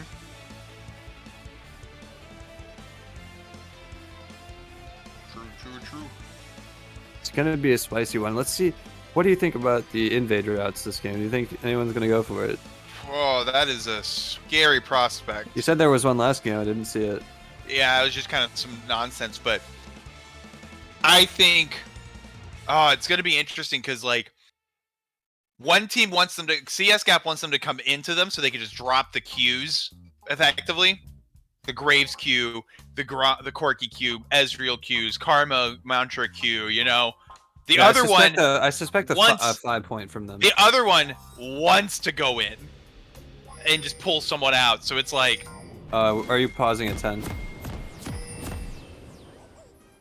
pausing at 10. Okay, I'm there. All right. You ready, Panda? Hell yeah. All right, 14, 15, 16. Good. All right. And we're off to start. We might see this invade. They are pinging it out. As I suspected, I think a 5-point from CSGAP, but a maybe invade, maybe a. They're stacking on draft diff. It's a 3-man. Oh, they're walking over a ward. They did not spot out the ward. That's not good. Oh, they okay, just warded. They just warded. Yeah. They're just taking the safe. I would like there. to see CSGAP. I would like to see Flirty base right now and grab a sweeper and sweep the ward and give it to. Not Flirty, but An idea true. But looks like they're not going to be opting into that. Instead, we have our standard start. Well, not so standard. We see the Graves is starting top side. Doesn't want to deal with Sejuani with the Malphite stun adding onto it. Going to try and avoid her. I don't know about the blue star. I think they're starting blue just because they know that red is warded, but it stunts Graves clear a lot. Yeah, the red buff, like he just applies red buff on everything. Yes. And a common route Graves can do is to hop the dragon wall and steal the Sejuani's blue buff after you take your own red. Mm-hmm. But it's not that common anymore because invading is less paid off. Yep. Well, we'll see what happens here. I do think now that I think about it, both of these stars comps that want to scrap early, we're gonna have a very exciting early game. So Nautilus, Samira, we've seen Juicebox and CVAN play this countless times, connecting onto Flirty there already. We've seen them play this lane so many times. We know Graves wants to scrap early. And I assume Gwen does too. Yeah, it looks like they will. Gwen definitely has the edge at level 1. That's why you saw her get that great trade in the tri-bush. She might have even got a better trade if she's used the E a little bit better to follow, or maybe started Q even. And just Q'd him while he was unsuspecting. Because you kind of face checked the bush. What a disgusting hook through the creep line. Yeah, actually insane. As the Ignite's coming down. That being said, Hyperissus and Flirty kind of gave what they got, sort of, there. Samira did not come out the most healthy either. And now I'm done being called by my roommate. Started off okay for Piper and Flirty with they got the push, got the level 2, but then they just got hit by an unlucky hook. And Juicebox absolutely destroys their lane presence. Indeed. Gwen taking a base. She's up 10 CS right now, but Malphite's cleaning up a wave on her tower. Gonna shove another wave, catch back up a little bit, but still behind a bit, and Rafal will have some tempo over him. Yeah, and looking at the jungles, they are just... Why is Graves just now at the bot side? Is there something I missed when I had to answer a call from my roommate? He just did a 3-camp clear, but it's very slow if you just have a blue buff to start. Oh man, that is so tragic. Yeah, so he's actually down a camp to a Sejuani, which is not. That's not what you want as a Graves. No, you want to be farming, getting that farming tempo ahead of them. Sejuani is going for that first gank already. Yomimas is here. However, he's one level down from the Sejuani. And it looks like Skiz might try to fight this, but Gwen is up an item advantage. Yep. Indeed, and they have the rope. They're turning actually onto Fwesh here. Fwesh going to be forced out of this fight. Now they turn onto Skiz. The red buff has been applied, and they force her away. No summoners have been Yeah, burned, similar. but they get the scuttle there. No double scuttle for Skiz today. It was similar to the last game where Yone came with an item advantage and won the fight. Gwen had the tempo there, only had an amp tome lead, but Malphite's busy with the wave top, has to crash that in. Still might get frozen on here. Yep. Just ends Corn's- up turning the fight. And we do see Graves using that prio he knows he has from the Corki, just kind of push in. Be It could get obnoxious. dangerous because Malphite's on the roam, but he's delaying Malphite's recall, which I like a lot, if he's able to survive here. Oriana's not That able was to the move headbutt right now. coming down. You watch the minimap. Yeah, Oriana cannot move. Graves has a safe path out. Malphite is only level 5, so Graves, as we watch this bot lane here, is going to actually walk in. I'll keep an eye on this for you. The poke is coming down. Oh, we are going to actually have a fight here. Maybe, maybe not. Smite is up. He gets the big in. And he's I going like to what just Graves is walk doing a away. lot. And meanwhile, at the top lane, Rafal's just freezing. Yep. This feels so bad for the Malphite. I don't know if it's quite frozen, but it's definitely stuck for a little bit. But yeah, it's definitely it's pushing back to OP. But OP hasn't based yet. OP has not recalled, so Rafal is gonna get another recall for free before he's gonna get 2 recalls up before OP gets 1, or he might just stay in lane to pressure. Yep. I mean, and on top of this, like, I mean, at the end of the day, a Malphite just has to be 6 to be useful. True. Like, to be clear, like, being behind his Malphite is whatever. You're Malphite. Yep. But For sure. and this seems like to be a similar game plan against the Vlad, which was like, hey, oh my gosh, that was almost a solo kill right there. Yeah, he's very weak right now. He cannot be trading like that. Gwen could just walk up and kill him probably, but he's trying to bait with his flash. He's trying to get the greed. The greed is there when you're 6 as a Gwen, but he chooses to back away. I respect the patience from Gwen. I probably would have gone for the dive and inted, but you know what? Not you, Bear. I've never seen you int The for thing a is, kill before. if Gwen trades kills there, it's worth. Because the huge wave under the tower. If Malphite misses that and is dead and can't TP back, it's just game Feels over top. So bad. It delays his level 6 so much, but now he hits 6. Oh, Malphite is 6. Anti-being bot. The engage coming down here. Flirty going to get hit by headbutt. Gonna get hooked. Heal has been burned, but first blood onto the Samir, who dashes straight into the loving arms of Cornstar. Meanwhile, Piperis is going to get hit by that OP ultimate, and now him and Flesh are caught out. This is going to be an interesting 3v4, but OP going to go down very quick, and now Skiz and Flesh at the wrong side of the wall here, as Skiz going to get chased down. The red buffs are not applied. Oh, gotta get the double kill for the Corki, and this is a 3 for 2 in the bot lane. This is going to be a fun game too, man. Yeah, very scattered fight. The fight was split to 2 different parts, but the CSGAP ended up being grouped a little bit in a better position. Samira is up. Oriana has the ball on Juice Box. They're looking for it. They're looking for something. No, they smartly This is what off. CSGAP thrives in, these like scattered, all over the place fights that are very like I said last game, guerrilla warfare. Like you're just in and out of these areas quickly, just confusing your opponent because they want to be grouped and womboing. Yeah, to be fair, that is a playstyle. That's why I'm surprised they didn't go Viego, because that is actually what Viego likes to do in a fight. Usually, just kind of in and out. Oh my gosh, this hook! Piper Race is just half health. Oof. What a Juice is finding the mark. Like usual. As per usual, dude.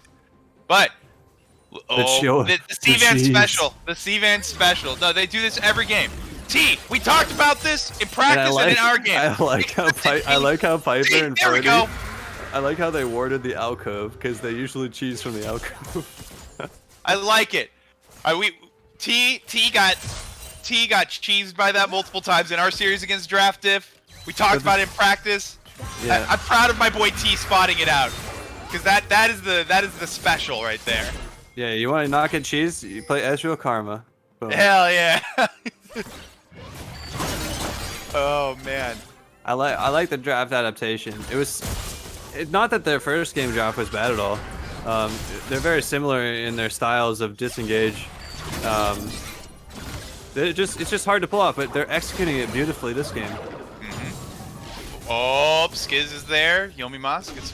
I don't want him to speak too soon though. There's only like a 400 gold lead, 500 And gold lead. again, oh, there's the package going to knock Fwesh into the Graves. Graves has Fwesh taking out 200 health, and Gwen is here. Good shockwaves, keeps himself alive, but not for too much longer. That is Yomi Masu slaying Fwesh. Ezreal ult barely misses. And that is Rift Herald. These early fights going their way once again, but the love getting spread just a bit more. Another hook onto Flirty. There's the ult coming out. That is a dead Karma. And Yugi TFT ulting under tower, knowing the limits of that champion. Yeah, just a beautiful combo from Juice. Nice setup and good follow-up from... Oh my gosh. Oh, they get Yugi TFT's flash at least.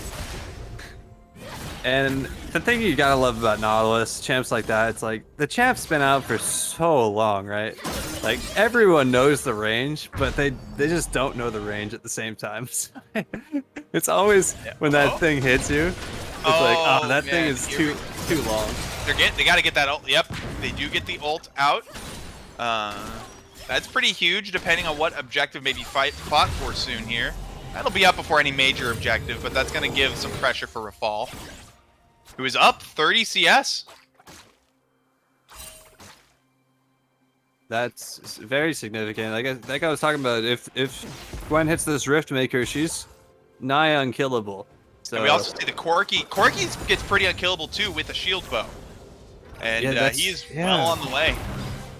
So they don't have tanks, but they do have tanks because they have two shield bow characters. Graves with Fleet. Three. Oh no, he's not running Fleet. He's running Conqueror. That's But he's still going shield bow. It works. It works. Sorry, 2 shield bows and a Rift Maker character. Yeah, I like that better actually. I like that better. Yep. And they also have a Karma shield. They said shields and heals. That's what the series is about. We'll show you shields and heals. What's the next objective? We have Infernal Drake in minute 20. Let's see how these teams set up for this. Yep. Even though they are working towards shield bow, they don't have them yet. So this could be an awkward part of the game where 2 tiers are completed. So they wasted 400 gold on those for no real combat stats. So the other team has a window where they're on an even footing, even though they're down gold. Corki's gonna back and get himself a Noon Quiver. They're down to only 100 gold actually. Corki might actually get on this back. There's a real chance. Oh, there is the ultimate coming in out of Sejuani. The Orianna shockwave to follow up. But Graves' grit is obnoxious. That's it. That's the tweet. Malphite ult is available. Skiz going very deep under tower. Gonna maybe tanking a little bit more than he expected. Gonna get taken down. Yugi TFT goes in 1v2. He's very fed. Gonna get rooted. That is a lot of damage. Oh my goodness. Does he pull it off? He does not. Yomi Mas gets taken down himself by the Nautilus, taking that shutdown gold. That is a lot of important. A little forced. A little forced from the side of Draftif, just feeling the pressure of the scaling comp against them. They know they're gonna get outscaled. They're trying to force fights in 2 different lanes at the same time. Just I would like to see more focus, more teamwork as a 5-man unit from them, because they have really good 5v5s, but they just need to from Orianna. They need to get together, get grouped. Shockwave is down. Piper Isis is definitely dead here. This is going to be a 4v5. Double TP's coming out. Rafal dashes in, running away. Scissors at the ready. Malphite does have ult. Flash ult gets used onto Flirty. It is now a 4v1 here in the bot lane as Corki is on the way. Here comes the dive. Here comes the ult from the Samira. Double kill for the Orianna. Corki is Graves here on the back, so they're going to try and get anything that they can, but they, alas, cannot. Piper Ice is pushed up too far and gets the team punished for it. And speaking of grouping, they grouped and won a fight. Flash with a beautiful flank TP onto the Ezreal, greeting for tower play. Save me. Oh my gosh. Now we have a situation what an where Ezreal Poke is going to be huge. Ezreal is almost here already. They might get the dragon, but they may lose their life. Yep. Oh, Nautilus going to connect. The Shockwave going to connect the CC with the extension. Yomi Mas getting chased down by Skiz here. Piper Ice is trying to do as much damage as he can. Yomi Mas kiting. Good hook, dodge of the hook.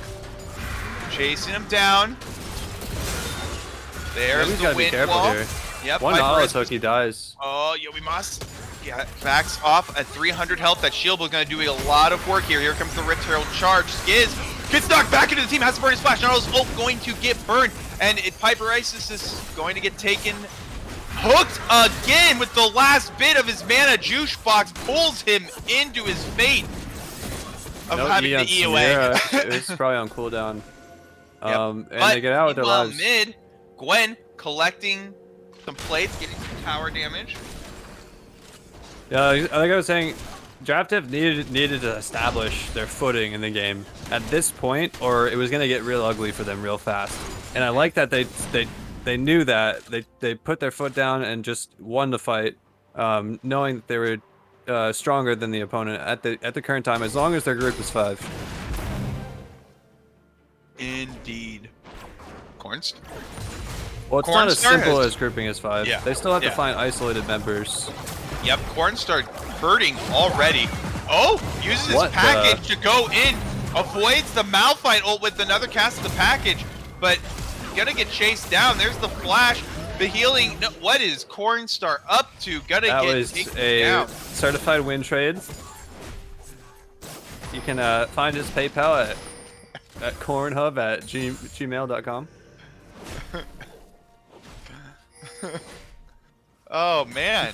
Direct wire the money. Yeah.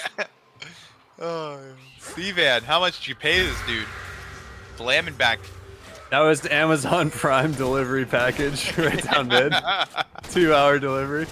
The package sent him the opposite direction. You know, there is a world where this happens with Nunu W actually, where if you're trying to W you in a direction and you actually your mouse is on the HUD, right? Whatever the toolbar, whatever it is, you know what I'm talking about? If your mouse is on that when you press W, you just immediately go up. No matter what. So I wonder if I've that's probably what done that a happened lot. here. Yeah. Yeah, that might actually be what happened. But you gotta give him credit. He did dodge a Malphite ult and made him look stupid. So maybe just cut the clip right before he dies, and then it looks good. Yeah, meanwhile, we have a 2v3 up here. There is no Malphite ultimate. Yomimas going in, playing aggressive, knowing the cooldown. Samira has to back, so they are going to get the second Rift Herald. Or are they? We do see the group coming around. Sejuani does have Smite available. Smite fight, Smite fight, Smite fight! Skiz gets it! The chase, the 4-man shockwave coming out of Flesh! Nautilus ultimate to follow up, and there's the Malphite ult off of cooldown. Oh man, it's like you said, the comp is just easier to execute. Well, and not just that, a 4-man shockwave. It's just why are you grouping for the second rift if you're CSGAP? It makes you group as 5 when you don't want that. Maybe you just have Graves solo it in the Fog of War or something, but you do not want to be grouping as 5 against a comp that is meant to wombo you. Unless you keep your distance and don't group so close together. If they play it more like a flying, let's picture a flying V. That's what I want to see. Flying V, that's what it's gonna take. A wide flying V that concaves, concave in or around your opponent. Surround them. Oh man. Otherwise, they're gonna get fleshed on all game. He's 7-1 right now. That is a fat Orianna. Oh man, everyone sleeps on Flesh, and then he gets you in these team fights. He may not have the most dominant of lane phases, but his team play is unmatched. Indeed, that is a good poke, and he laid down. Dragon is up here in 30 seconds. The early vision has been played by CSGAP, and this is one of the things they want to do. They do have the Karma, they have the Ezreal, they want to poke them out before they engage. But ultimates are pretty much up. Sejuani and Malphite ult have a little bit of time left on them. Have to surrender the vision, don't want to get caught. Interesting to see Rafal here with his TP up. I would just give this. If you're CSGAP, you're down gold. You're down a lot of gold. There's no point fighting over a Cloud Drake right now. It makes you have to group. You don't win this fight by any means. Oh, here we go. Bing, bam, boom, bada, pow. And that's the Wombo coming through. They only lose Karma, but that's all their shields. Oh, could be out of position. Yugi TFT going to go in. They didn't lose Karma. My apologies. They lost the Gwen, and now they have lost the Samira. This is a very different fight as Flesh gets hit by that WQ from the Ezreal. They're still on the Dragon Skiz, feeling very confident in his ability to smite, but the team decides to back off a bit. In fact, Skiz says, I want this Graves. I want this 250 health Graves, and he is going to get it. They might get him his life instead. Corrin going to just bop Opie there. Get that shutdown. Just absolute greed from Yugi TFT, just throwing his team's advantage away. Flesh with the one pop says go, says no you. I'm gonna save this game. 1v9 Flesh. Oh, but man. At the same time, Opie had a beautiful ult onto 3 members. Sejuani with good follow-up, Flesh with good follow-up as well. I mean, honestly, Samira had good follow-up originally, but then she just chased way too far into 4 champs that are designed to run away. Indeed. But good job on CSGAP to capitalize, get the second dragon. But I didn't like the original contest. There's no need. You saw them get womboed right away and lose the fight, but it ended up being a miracle turnaround off the poor decisions of the enemy team. So they are down 4,000 gold. Is CSGAP still in this game? Oh, for sure, especially after that throw. You got the mental edge now. Sivan just kind of ran it down. He's a little bit tilted off that. He's probably going to run it down again. So just gotta wait for those moments. Not saying Sivan's playing pretty well this game. He's just look at how far up he is right now. He's about to do what Piperissus did that threw the game in their favor. Here, boop. Oh, he does get out in a little bit. The rundown. There's the heal. He might take one with him, but they heal themselves. Auto. He didn't auto a minion. No. Must have A-clicked or something. I mean, technically more gold for CSGAP because they got the assist too. So worth. And the Ezreal collecting that mid wave. But giving gold to Samir is never that great. Oh, they find a Rafal here in a Tribrush. Rafal now knowing he is in dive territory. Backing off. Ezreal working on that. And CSGAP has a few. If they are able to pitch up, Flesh has no defensive items besides stopwatch, so he's able to get popped if he's caught out. But his positioning is very good. If you have to commend Flesh for something, he positions in a way that makes him very hard to kill if you don't commit a ton of resources for it. Indeed. So, I like that he goes a greedier damage build because he already knows his positioning is very good. He also has the front line to do that. Yeah. Give Nautilus, Sejuani, Mal. I would have liked to see a Darksteel stacking already on him or something like that, or a full on Medjay. Whoa. What is this? A Galio game? No, not just an because it's one of the cheapest mythic items, if not the cheapest. Nah, dude. Or not mythic, legendary. So you get the mythic passive from it. He does that on Galio. This is not Galio. True. Galio's a Medjay's champ, not Orianna. I just like it on both. Nah, dude, you just gotta get your priorities straight. Medjay's on Galio. Oh man. All right. And they have such great positioning for this Baron, and it's gonna be nigh impossible to walk by these choke points without getting Orianna comboed. Indeed. Corgi is bot. He does have teleport available. I like what Opie's doing. He's kind of just on the flank being annoying and saying, enemy team, look at me. Make sure you know I'm here.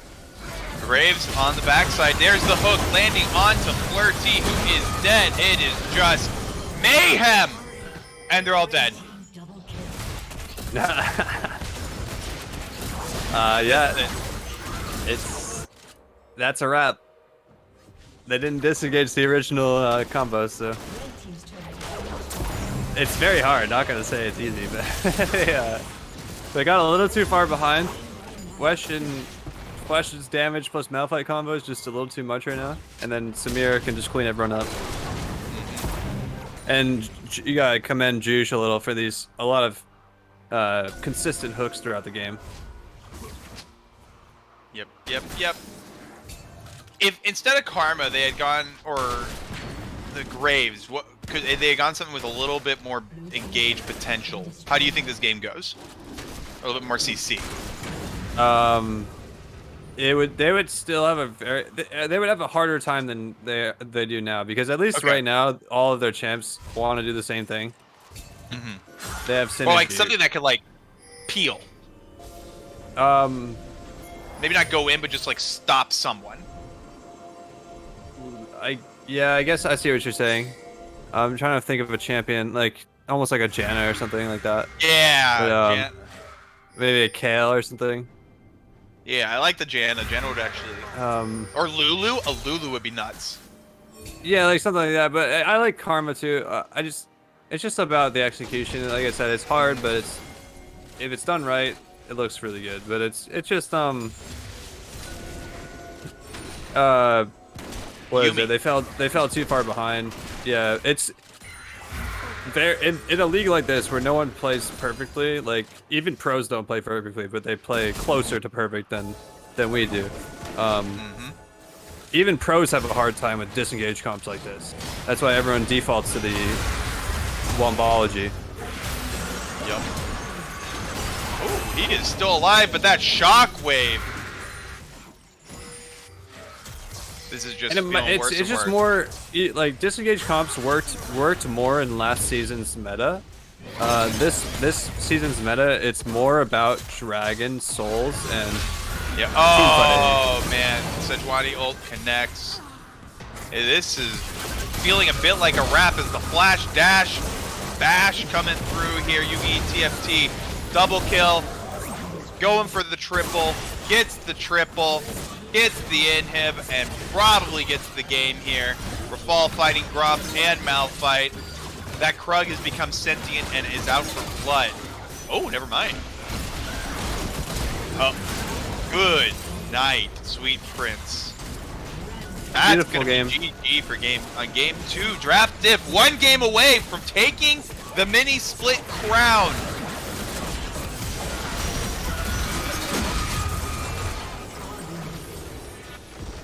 Well played. GG.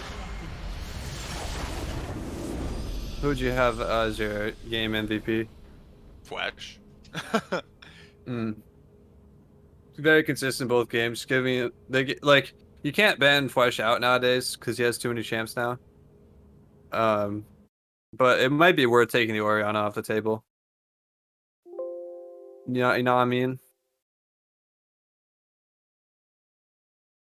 He's had two really great games, or they just need to adjust to the Orianna because they keep getting 4-man comboed by it. I believe that's been a big turning point in a lot of these games. It's just Flesh landing these huge combos in fights. Indeed. So the way you can adjust to CSGAP is just have everyone's either play the fights more spaced out so you can't get comboed, or only one person gets hit by the ball at a time. Maybe 2. Then it's less devastating. Even though he had a lot of two-man combos and they were still pretty good. Still useful because it ends up hitting like 2 of the carries. So as long as you don't group your carries next to each other, you should be fine. I think that's where they ran into a lot of issues, is they group their carries right on top of each other and they get comboed and True. Everyone kind of dies. And then everyone tries to save the carries so they clump even further. So maybe they could adjust in that sense, but changing gameplay tends to be harder than just changing champions, especially from a mental standpoint. Because if you just change champions in the middle of a series, you can just be like, "Oh yeah, that draft was just bad. We got this, guys. Let's just pick a different comp. Let's pick an engaged comp this time." It's just a good mental edge right there, because then you don't have to go back into playing a disengaged comp and have that same like PTSD from the last game. But depends on the type of team, your personalities, what everyone is feeling. Well, we will, I believe, Panda, this is a break moment here, yes? Yes. Yeah, so we'll see what happens. Does CSGAP bring it back here to make this a series in game 3, or is this a clean sweep and we crown our champion in the upper division with Draft Diff? Find out in however long this break is. Next time on Dragon Ball Z.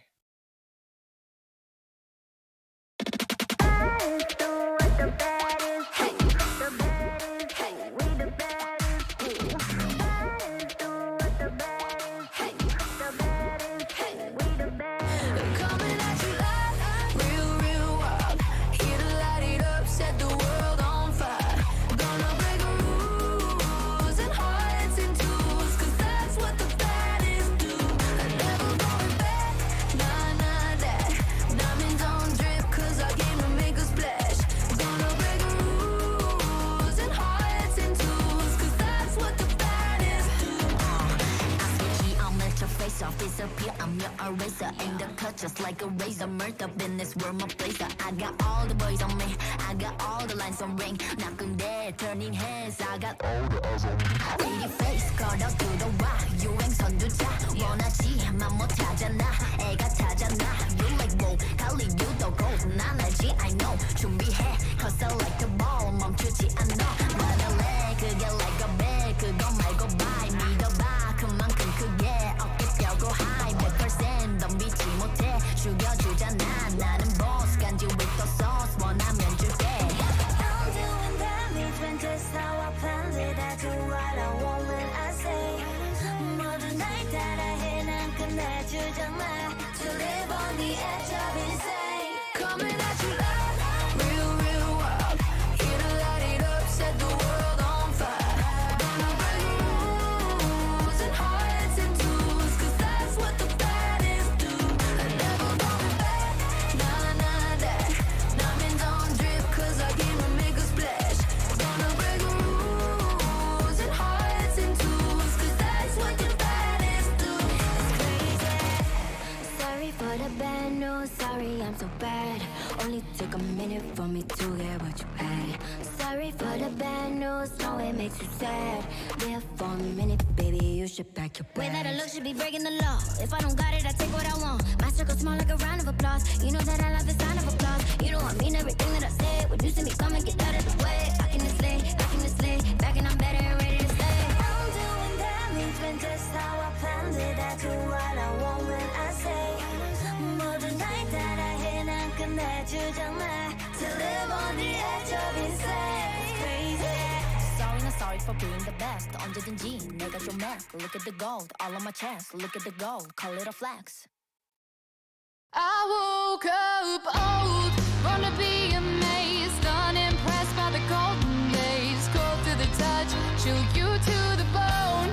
You come on strong, but I'm still unfazed. You do best to walk away. No, I don't need a ride home. You asked me for days and weeks and months when I would come home. Don't know what you thought I meant when I told you leave me alone. You say you quit playing, I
deceivers, I just don't believe ya. I'm glad that you're gone, glad that you're gone. Hometown disasters, self-righteous bastards. I'm glad I moved on, glad I moved on.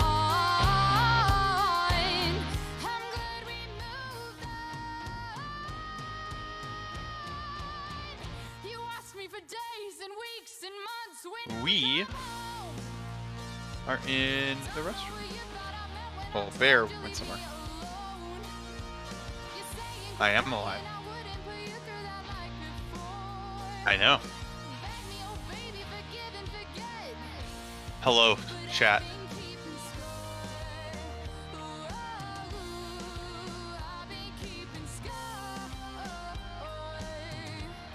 How are you, chat?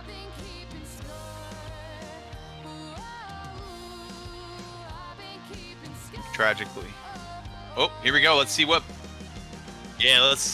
bands changed today. Change in this game here.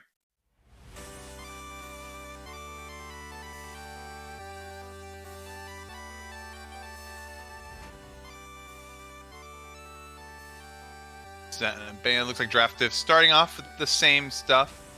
CSGAP. Let's see what adjustments they make here. Yeah, they've been standing Senna every game. Rumble. Ezreal probably gets taken first as well here. Zillion. Fiddlesticks gonna get knocked out here.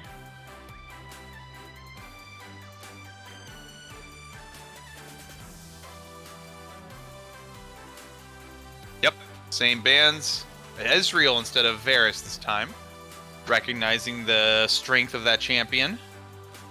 What do we get first from draft if they get the Varus? Varus, very strong. But also, not as mobile as his other picks. That could work in their advantage of CSGAP. I just think it's a little... Sejuani. I just think it's a little interesting you're going to continue to two-ban Flesh when I think that Orianna is a real problem. Well, CSGAP could just pick the Orianna. It could, but I don't expect them to.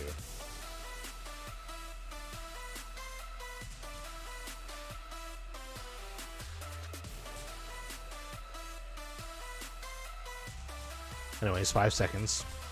Yep. 1. They get the Samira. Okay.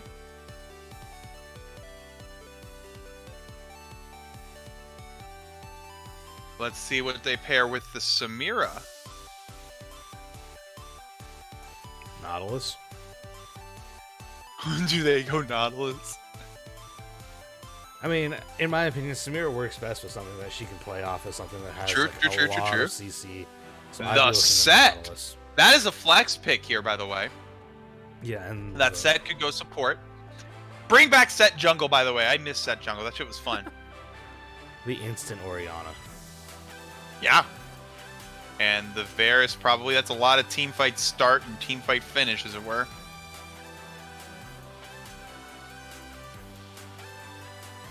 Lucian? What does C-Van pick into his pick?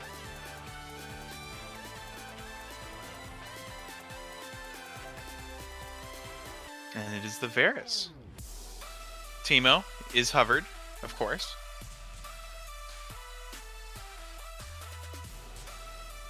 Give me the Teemo support. That is all.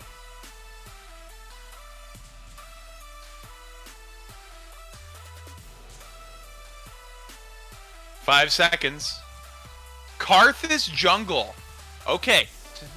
This is going to be fun, because now they're going to dive into you, and it's like, all right, you're diving into the Karthus. That's going to be fun.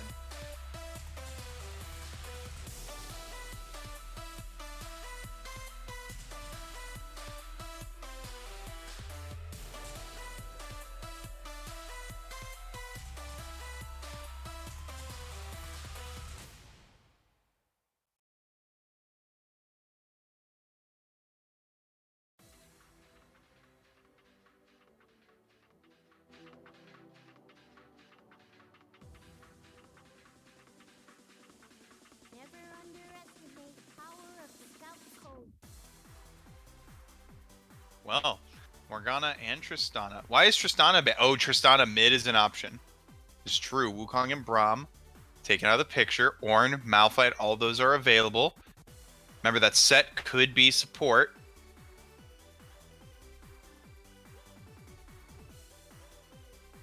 Ashe. That's a Samira. That's a Samira mid, baby. That Samira is going mid. Korn is taking Samira mid. Whew. I don't like this comp. We're going for it. That's what this is. This is that comp. I'm telling you, that's a set support, by the way. I'm inclined to agree with you. That is set support. Unless set does well into Ornn, I don't know.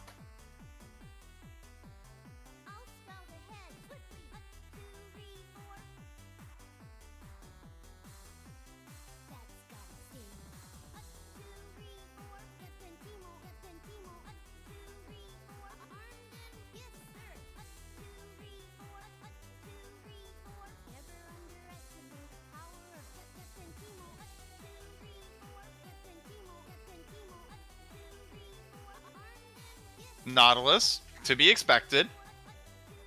What do we take into this? Leona? Something for the Ornn? Mordekaiser? Mordekaiser? Doesn't Mordekaiser clap Ornn?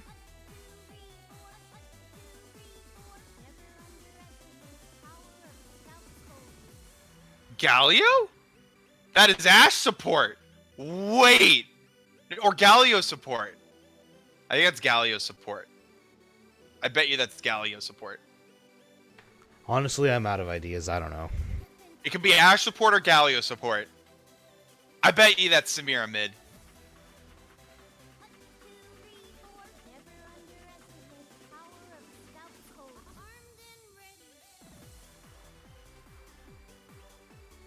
Hey, get out of chat, Juicebox! Get out of here! Huh?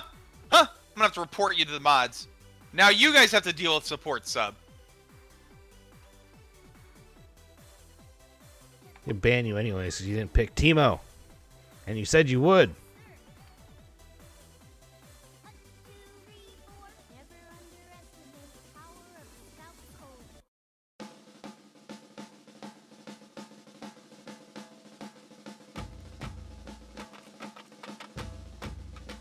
Arr. Well, this is gonna be fun.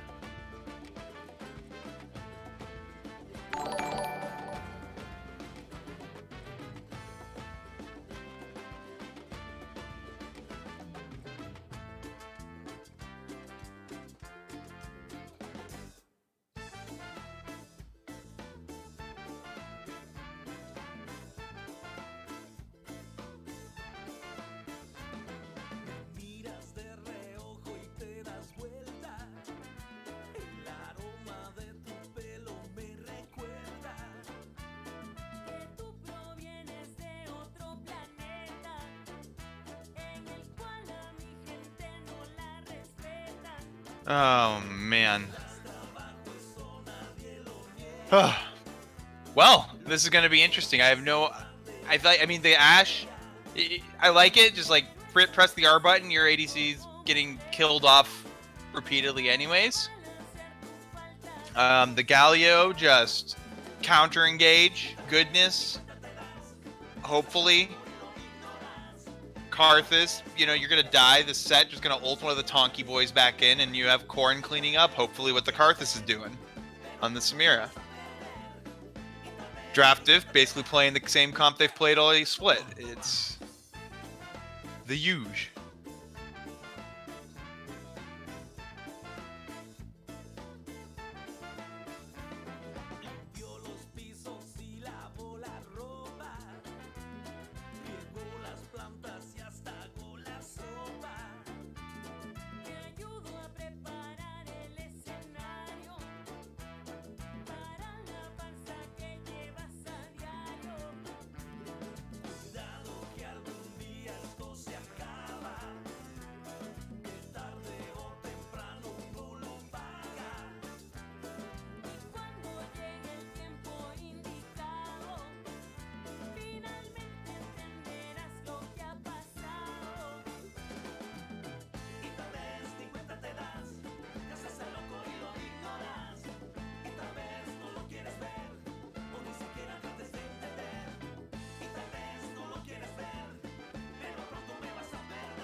Yeah, I just don't know what to make of this, to be honest.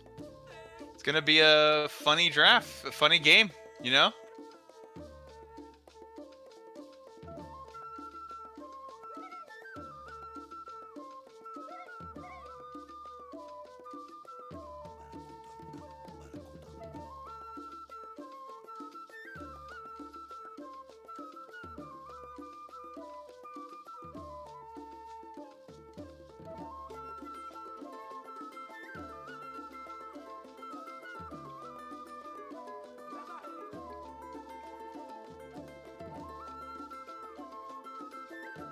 All right, I'm back. What did I miss? Holy crap! Oh. What are these comps? Yeah, you missed. I'll show you, Bear. So you I may see him. I understand. see him. You can see the draft. Here you go. I'm looking at it now. Holy. It is, isn't it? Pyramid. Yep. Okay, this is. I liked it actually. Oriana has one of the lowest base armors in the game. It's very easy to abuse her early, get a few kills. Although, like I said, Fwesh, very good at positioning, but he does struggle in the lane phase if you play aggressive. So, you saw Skids make up for that in I think game 1, right? Yep. He comes in for the early ganks. I think Skids knows how to play around what's happening in mid lane very well. So, as long as they play around good timers, should be all right for them. Samira, she can all in, but it's very tough to find a kill angle against Ori if Oriana spaces correctly. But Korn, a very good player, and I bet you Fwesh has never played this matchup in his life. So Yeah. I could give the edge to Korn here. And we get the quintessential draftive comp, right? On the other side, just 3 tanks, Flesh and Sivan. Yep. That's what I was going to point out next is the classic Wombology. Mm-hmm. Easy to execute, very clear what everyone's job is. Not that you can't execute CSGAP's comp, it's just not clear what everyone's job is, really. I mean, I would assume Ashe is going to press R then die. Karthus is also going to die, but do damage. Set's going to try and ult Ornn or Sejuani onto the Oriana. Yeah, a And little Galio bit is going to try and disengage with that. little bit of anti-synergy with Karthus and the rest of his team. Everyone else wants to go in, Karthus wants to go backwards. Unless you're going with the Karthus go in and die plan. I mean, yeah, like, it can work. Like he is versatile, and he's got a global ult. So as long as the rest of his team is fed, he doesn't really have to be in the fights. He can just click R. So it can work. I like Karthus.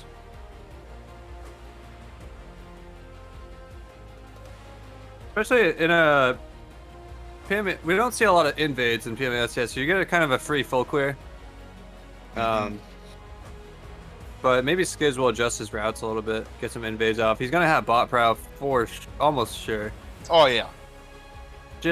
Not because of the champs really, just because of the way Jushin, Sivan, or Yugi have been playing the lane phase out.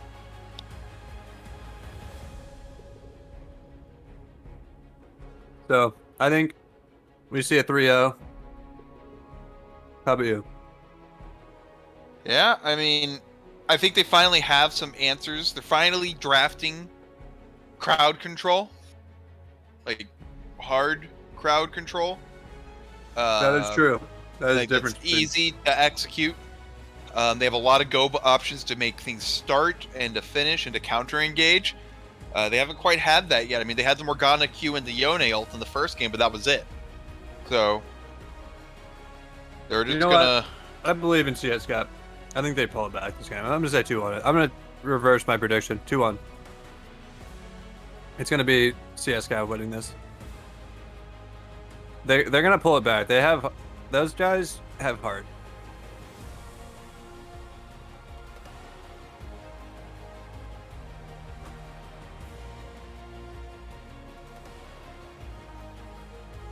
I feel like Korn will have a lot of kills this game. Yep. Rafal will be able to Rafal. slam Ornn into the rest of the people. Or Sejuani. The set ult's gonna be You really want to know my clutch this game. combo of ults? Is Set ulting a Volibear who has used his ult. It is one of the coolest looking animations in the game, in my opinion. I mean, Set ult just looks cool to begin with, right? Yeah. Like a Lulu Ard Volibear. No. Lulu ulted Silas with how many Cho'Gath ulted. Yeah. Set ult. This big boy goes flying. Going for a ride. All right, here we are. Game 3. Draft diff is up 2-0. CSGAP looking to get anything they can. I'll pause at 10. All right, we ready? Yep. Panda. 4. Oh, let's go to 14. All right. Alright, I'm there. Count us off, Anna. Oh man, so we see a bunch of pings coming out. There is a decent level 1 from both teams. To Summoner's Rift. We do see the counter invade coming out of CSGAP. The warded out stack 30 up. seconds until minions spawn. A delayed walk in. Just so you know, I'm stabbing you in the back the first chance I get. Yeah. So they do get the ward onto Karthus's red buff, and Skiz is happy with that. A lot of masteries. Who's the blue one? Piper is. This is with the blue one. That means he's a better player. True. Minions have spawned. We'll see how this Samira works. Like I said, she has a pretty dominant lane phase against Orianna. But Orianna with absolute maximum spacing, like if you play Oreo like a god, you can probably go untouched in this lane. Because Samira's range is very short, so if you're able to play Ori very, very well with the ball spacing, it's very hard for Samira actually. Yep, and we see that playing out just a little bit already. But just if Samira's ever able to get an E range of you, that's where you have a rough time. Oh, Niles is gonna hook. Just like, boop. The cheese. Here comes the taunt. Piperissus is taking down 200 health. 200 health already. I mean, at this point, Yeah, you gotta expect it. The way I would try to play mid out as Flesh is just... Oh, they're collapsing. Never mind. Hold on. Oh, they spotted the invade. They had their own defensive ward, and they are spotting the Sejuani on the invade. He does get the red buff. Rafal doesn't want to have to flash here, so Sejuani probably going to get away with the steal here. Oh, Yeah. Not a whole lot happening here, but Karthus is getting ahead in farms slowly. I mean, that's what he wants. The red But buff he is loses the a most red buff. important. Yeah, But that's he not, might just go and take the wolves that are getting mid here. Yeah, Well, you might- can gank mid into enemy raptor camp. Yeah, that's what he's doing. Just show up mid, say hello, leave my Samira alone. But if Yugi and Jush collapse on it, he might be in trouble. Mm-hmm. That's You do what's see happening. Jush and Yugi are both on the move. How quickly can Karthus clear those rafters? It's a Not race quick enough. against time. He does have smite. Gets the smite. Here's Oh, you Jush. can't He's fight, you peeking gotta out. run. He's looking for the fight. We watch Rafal fighting Opie with Skiz on top of him. We see Karthus gets out without even having to burn flash. Meanwhile, Rafal in himself a 2v1. Gets stunned. His W is up. Oh, gets the Ooh. true damage. Oh, Opie taking very low. Skiz also taken very low. Minions. Rafal. Minions. The boss is here. Rafal gets first blooded. As we see Beautiful. Flirty, it's actually a bait. Going on Juicebox here, gets the ignite down. Juicebox gets taken dangerously low and has to back off. Rafal gets the 2v1 kill there, showing his proficiency on this set. Uh-oh. And Okay, not he- sure, like, we'll never know if that was a flash of confidence or a panic. Like, a flash of desperation, you know. We'll just say we'll say a flash of we'll say confidence. Oh yeah, that. He knew what he was doing. By the way. Yeah. We see. Watch this. You can watch this replay on stream here. We're a bit delayed, but like you watch it and he what knew. a play! What an He knew what absolute- he knew what he was doing, and he had all those minions on the Sejuani. Yeah, it was too clean, you know. Like Rafal knew what was up. he had it planned. He had it planned. Dude. Unfortunate he didn't get the kill on the Ornn originally, but then the minions are able to. He had his own sustain because of the set passive, and he had the minions on his side against the Sejuani. I wonder. Oh, you got baited, Corn. Back away, avoids getting the stun, so only has to burn his flash. Yeah, and unlike the last comps they have a proper frontline being the set Galio this game. And they went for more of an engaged style besides the Karthus, but I like it a lot because, like I said, Karthus is kind of versatile. Like you said, he can go int mode Karthus or just he can sit back and ult. Champ's pretty versatile, just a damage dealer is all. So it's really the other teammates that matter. Watching stuff like that happen makes me really, really miss jungle set, man. That was so much fun.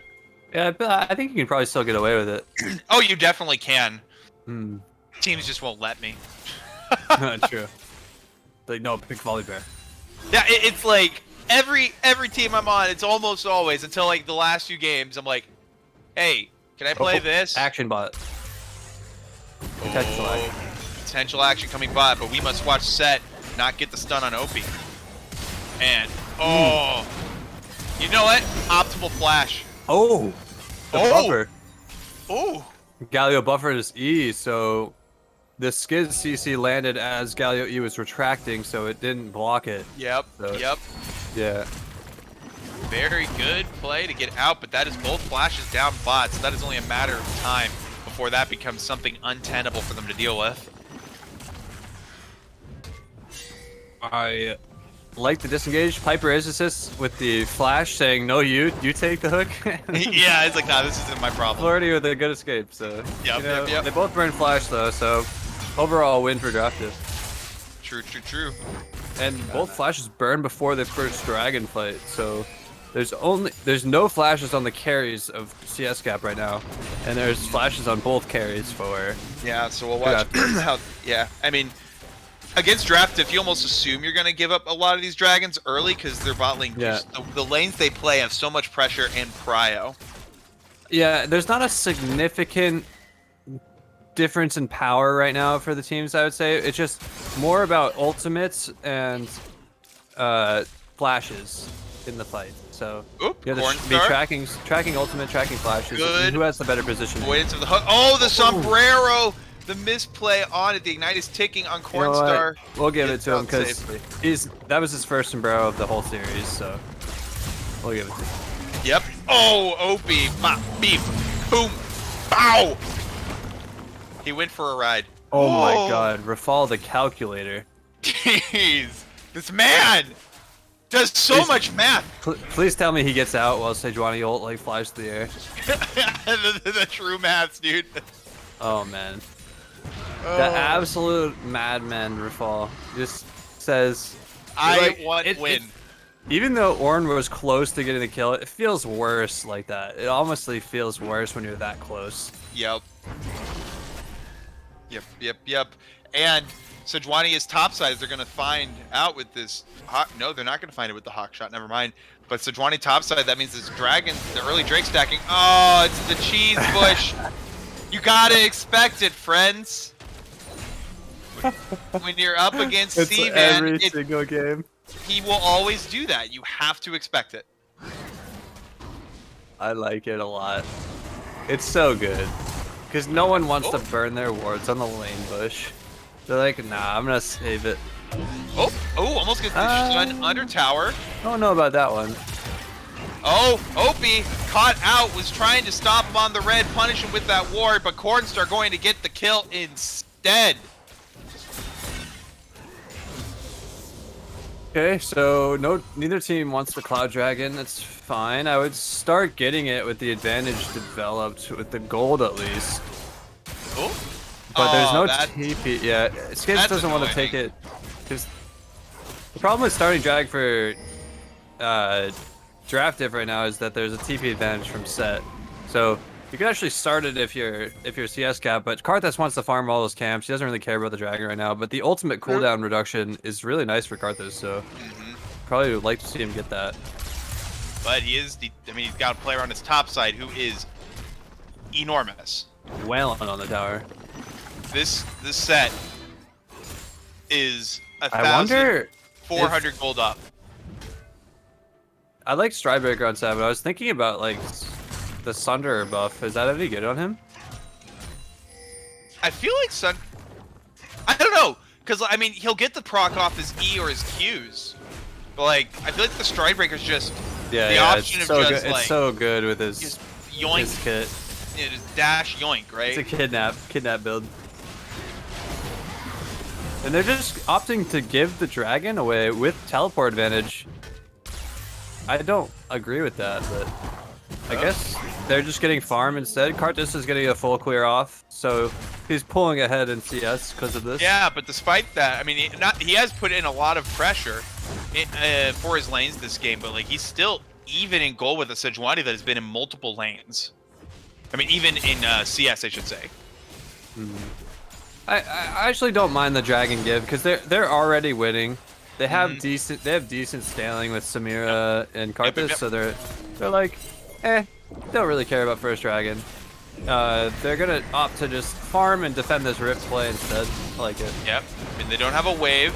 Oh, here comes the TP from Set now. Ash ult goes wide. Flirty gonna get bomboed as Fall takes him for a ride, goes in. Man mode 1v3 waiting on the rest of his team. Card Soul is not available. Corns are coming in to clean it up. Yugi TFT. That is a Varus. You can only walk away and pray. Great two-man shockwave from Swesh to stop the rest of this play. And they only get out with just one death. Oh my gosh, the pull in from Rafal gets the Orianna into position, and the hook from Juicebox going to get the kill onto Yomimasu, but that is a Karthus. He is okay. Cornstar going in! Oh my goodness, Yugi TFT barely living. And the poke for the poke. Shutdowns for both. Wow. What a fun fight. Yeah, that was both teams just running at each other. Warren getting plates. CSGAP would have won that a lot harder had it not been for the enemy tower in the way. True. Tower MVP in that fight. I mean, the Samira was a single tick away from killing Yeah, that Varus. I think Juice played that fight beautifully and ends up getting the root on the Samira at the end, so she can't like dash anyone even if she gets a kill under tower. Yeah, as he died. Taunt connects. Here comes the Stridebreaker. Wait out that. Gets the yoink. Everyone's here. We all get gold. You get gold. I get gold. We're all gold. Kill for Karthus. That's some Dark Steel stacks. That's what you want to see. It's starting to feel real bad if you're Orin because you're only good if you scale and you're now you're 0-3. Avoided the flash thing. Oh, he was trying to bait out the Sejuani ultimate. Still jukes it anyways. Gets the cleanse off. Taken very low now. Sejuani in a little bit too deep. They lose their Ash, sadly enough. Don't replay that one. We won't replay. Don't put it on the VOD. Sejuani, rest in peace. We've all been there. We've all been there, Sejuani. But Ash may have died, but Piperistus just did something a little bit more important, which is got them the first turret. Like, he knew, I die here. And, What the? I feel like Flush could have just killed them both. Yeah. T was just... Am I mistaken? He didn't have Shockwave. T almost inted because he whiffed his W and it was under tower, so he didn't proc his aftershock, and then he couldn't like E anywhere, so yeah, it was just. Oh man, so Rafal is very strong. Rafal is showing the Orin how strong he is. Not realizing What was that it's flash? now a 1v2. He's still doing things. He is still alive. Oh, the Karthus ult. Oh, the man. shield from W. It doesn't give a shield anymore. He had his pot Oh, taken. it doesn't. Me thinking I'm But you know, release Orin. it feels bad that Sejuani gets a shutdown, but like, How can you blame me? They changed Orin like 18 times on the first week. dude, they changed Orin, they changed Jungle, they changed Rise. I don't know what else you want. But it was like he was the one that was hit like patch after patch after patch. Yeah. Like again, Orin, Rise, and the Jungle. Name 3 things that they changed more. They're like we got him right this time. Trust us. Yeah. Literally 3 patches later. Okay, we're gonna change it again. Ooh. Just kidding, April Fools. That Varus does have ult. 20 seconds 30, still Inferno. gonna get nice ult. connected by the ultimate. There's Ooh, the I don't know about shockwave. using 2 ults onto the support, but it makes it a 4v5, and the other team. I mean, Samira is in Africa right now, so she cannot join this fight. Yep. So it's a free dragon probably for draft it. Indeed, and Karthus. Wow. Just love the role known as the jungle, where both of them still don't have a mythic yet. Well, I guess laners don't have mythics either. Evan has one. Cornstar. Yeah, okay. But he's accelerated the kills, Yeah, and he's got 8 CS a minute, 9 CS a minute. yeah. Either way, Rafal. The boss is here. They probably fight for this Rift Herald, and we indeed see Yomimasu is over here. Yomimas. Gonna clear that pink. Ashe is nowhere to be found. Does have that cross map ult available. Varus is not there yet. Shockwave and Varus ult almost up. Here comes the Orin Horn. Rafal is the first target. Gets the Galio ult on top of him. That is the Wombo, but not the one that Draft Dip was looking for. Cornstar pulled himself a C-Man from last game. Goes into the fight away just a little bit. Flash hook coming in from Juicebox. They're having to walk through Karthus, but it is not enough. They get the triple kill onto the Varus, and despite the rough start, Draft Dip comes out on top once more. It looks like what Sivan did in the previous game, where they started winning the fight. It looked beautiful with the Wombo, and then they chased through the choke point and ended up throwing it. So it was so close from CSGAP. They had such a beautiful open, and then they just overcommitted instead of turning and taking the small win. Yes, indeed. Still some hope from them though. That fight looked very promising at the start. Some good Wombo. The Galio ult was clutch. On top of the Karthus or the set, I believe. I'm not sure who he ulted. He ulted the set. Gotcha. So that was. I mean, but if they why can make that happen again, if they can recreate that scenario, it's going to be looking good. That's what we were talking about. That's the type of fight that this comp wants to do. Is just counter their Wombo with a different type of Wombo. Yeah. They finally have Yeah. CC in a front line, right? They just need to make sure Yugi TFT is accounted for. He was not accounted for in that last fight, and ends up turning it.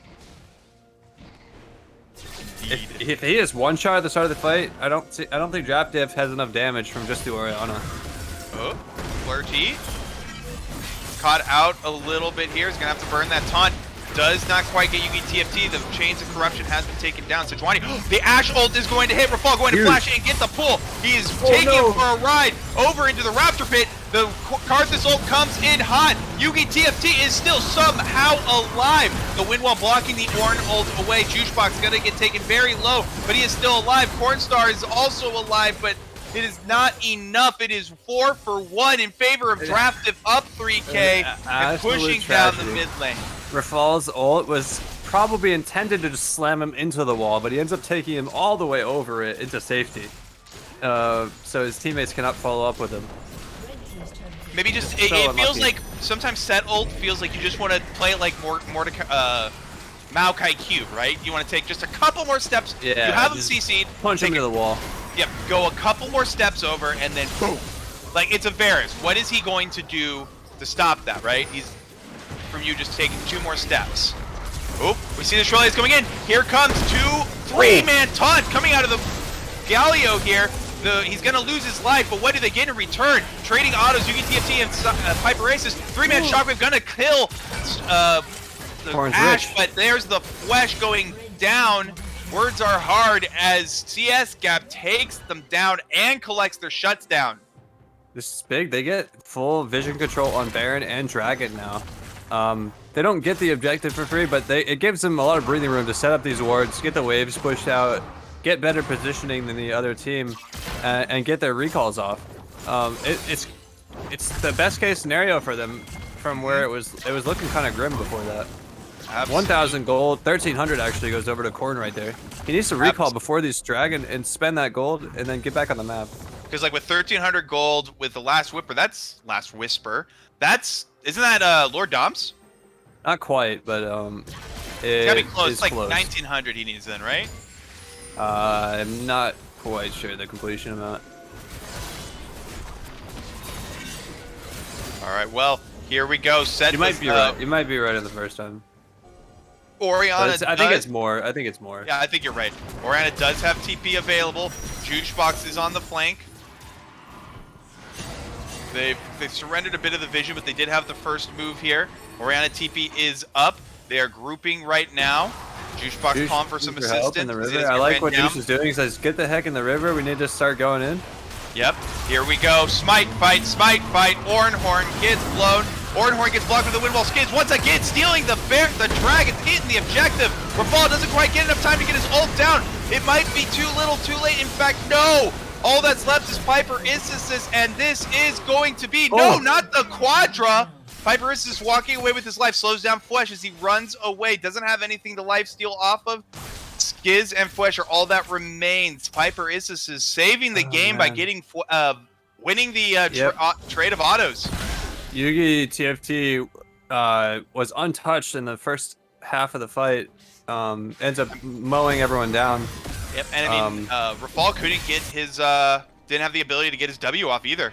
But Piper with the machine gun autos ends up taking him out, assassinating Yugi TFT for another shutdown gold, I believe.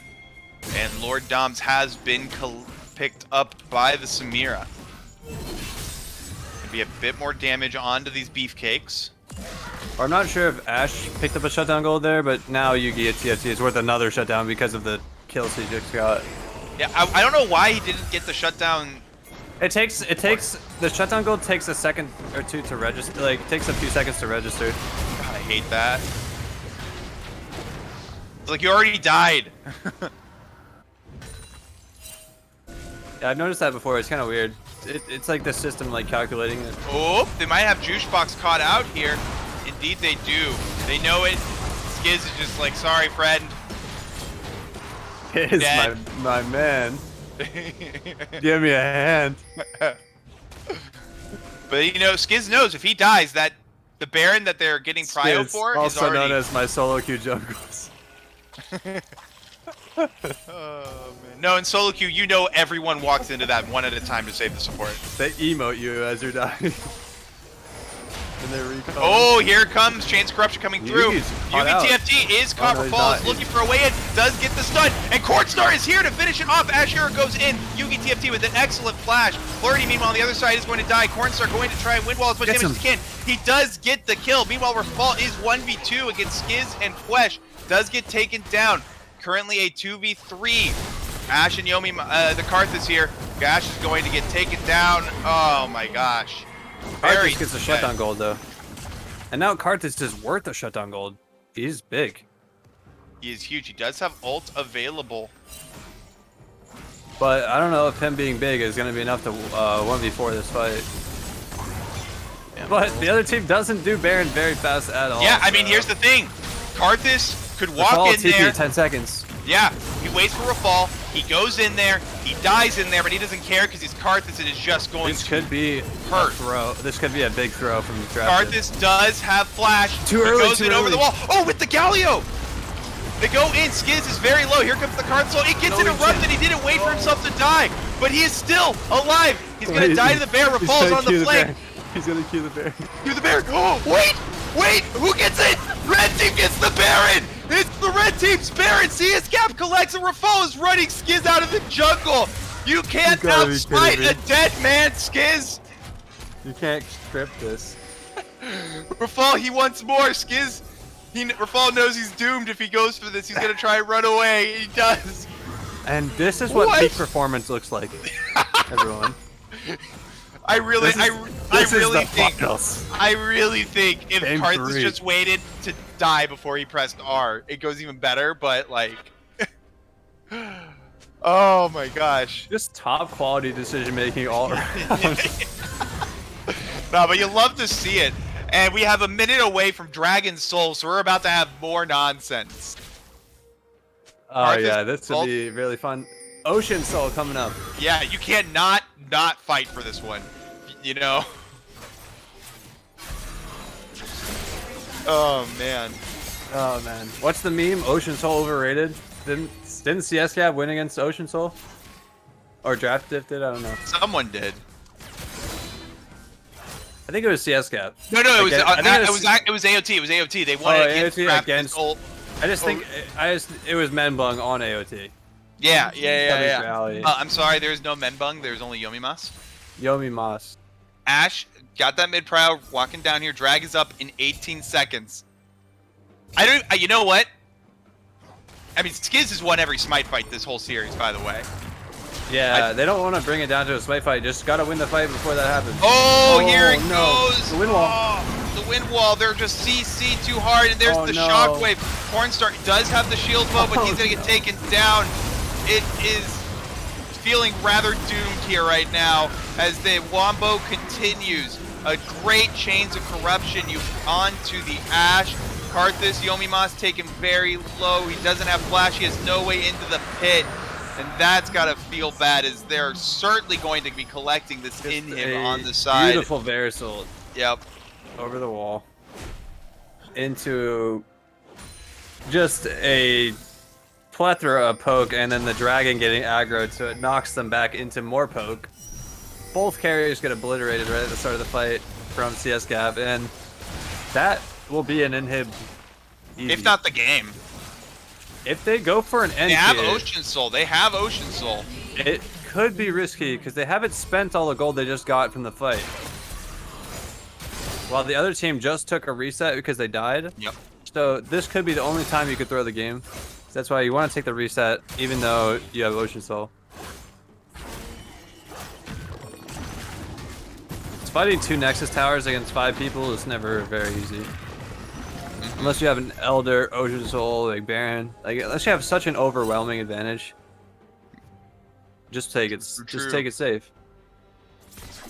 But Varus is basically full build right now. He's got you can sell that pink for something else, but being a team player for now. For now. Because you know he's sitting on gold. He's sitting on he's only at 700. Okay. Yeah. Wow. Fall about to get that Varus experience. Does Nice. Strikebreaker away from the Chains of Corruption. It's a good use of Strikebreaker. That is a short cooldown too. Yeah, 16 seconds or so. Or less now. It scales, right? I don't know. I don't know. I played Let me enough scale- Nocturne, I should know this. Let me pan over the ability, or the item. It is...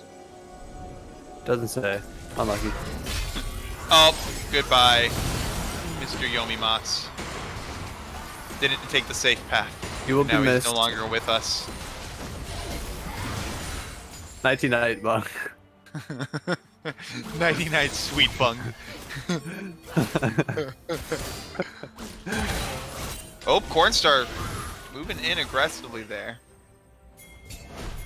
I mean, this is just Cornstar has the edge in the 1v1 if he gets on top of him. It's very tough to get on an Ori late game.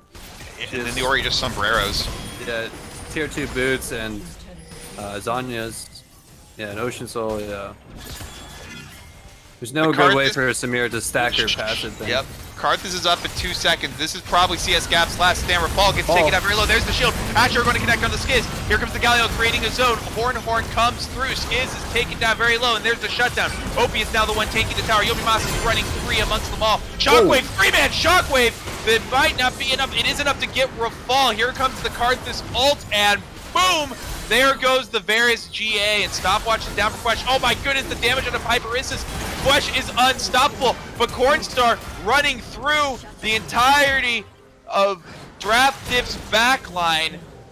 Quesh is here on his own, gonna use his speed boost to get away, or he's just gonna pop him. There's the wind wall to block the auto. Cornstar trying to heal through the damage. Auto's a ward.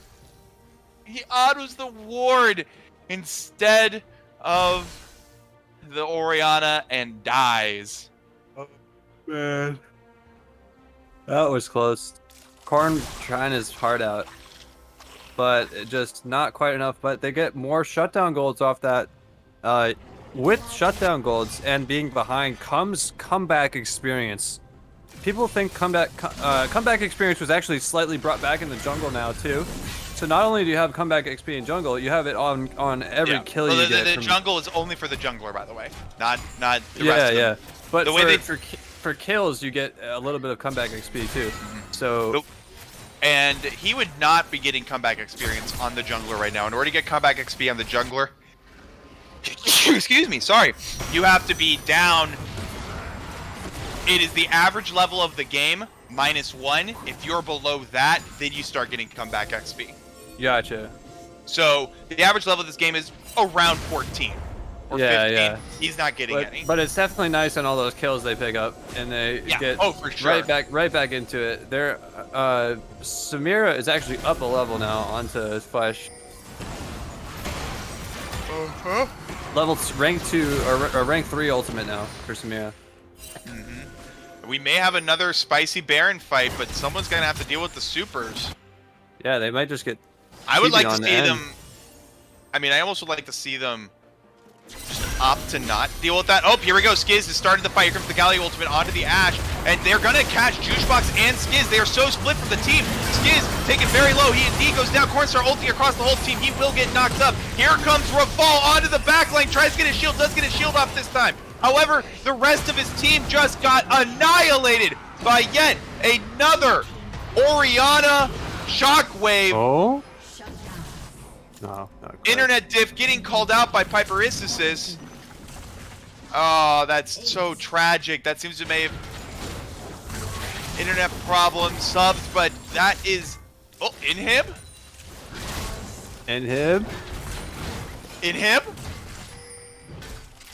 I'm expecting to see Krug just pop up now, you know? Wait Krug a minute. There's 9 seconds. Been destroyed. They're not opting to end. It's still a game. It is a Flesh game. is like, come on, team, where are you going? Flesh wants his championship, dude. Oh That is my god, we have a game. An open have in a him, and game, they're going ladies and gentlemen. straight to Elder Dragon. I like what Flirty's doing here and sweeping out the base, making sure there's no TP angle. If you're gonna trade one for the other, Elder's nice, but Elder's a stronger buff, but it's only temporary. Baron, Yeah, but, Baron's like, when you temporary have- as well, but Baron lasts a little bit longer. Yeah, but when you have the team that's just gonna go in on you whenever they want, which one are you gonna take? Yeah, Elder is necessary because you have open Nexus. You need Elder, or they can just run it down. Yep.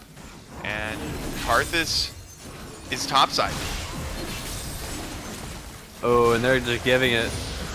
Ugh, that's yuck. Karthus was topside. They're just so a little bit indecisive. It's hard to make that decision in the late game. Especially And when you're so- you're down Ocean Soul. You don't Well- want to fight because they have Ocean Soul in the open, you know. So you have to just let them have it. And here we go. We probably see him just run it down, auto the Nexus, try to end the game. Here it is, CSGAP's last stand. The last thing standing in the way between Draft Dip and the season is here. Rafal goes in. Gets the They hit engage. Yugi TFT is down. Here comes the Galio. The Sejuani and the Shockwave are going to kill him. But their only damage right now is Eric Flesh Mills. He's going to be CC for days. Cornstar is doing the best he can on the backside. Flesh is there, taking dangerously low. Cornstar is also very low. Juicebox is down. Cornstar tries to survive. Galio you is got doing this. the best he can. Skiz No. and Flesh autoing it. Opie on a killing spree, and that is going to be it. Your Division 1 champions are Draft Dip. GG. Well played, everyone. Congratulations, Draft Dip. A well-deserved win and great season. One of the most dominant we've seen. Probably most dominant besides KB. If I had to say in terms of records. You guys would probably get smashed by KB, not gonna lie. But that's just my opinion. Don't have to put that on record. But very awesome, very impressive stuff. Solid draft, showing more of an RNG-esque draft style where you just default to more comfort-esque comfort picks, proven strategies that work with your team. You don't necessarily have to go some crazy route and draft as long as it's solid. And it's something that you're comfortable with. So, True. my MVP for that series I mean, is for me, it's Flash. Flash, yeah. But Yugi TFT close second. I mean, Juice is always setting up Yugi. They all play their part. They're all like, even Skiz wasn't looking too flashy, but he's playing Sejuani 3 games. You know, so it's like it's not gonna look flashy, but you get the Well, job let's done. also think game 1. We were watching it. How many of those shockwaves actually won them the game when they were behind? Yeah, they were all good. He only had one sombrero the whole game, and the rest of them were 2+, 3+. It's great. OP putting in solid effort as well.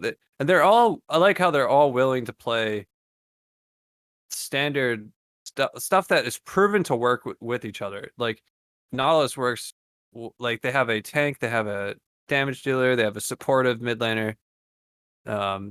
They have scaling, they have tankiness. They have such a like a wide variety of meta picks that also work well together. It's just it's so nice to see. Yeah.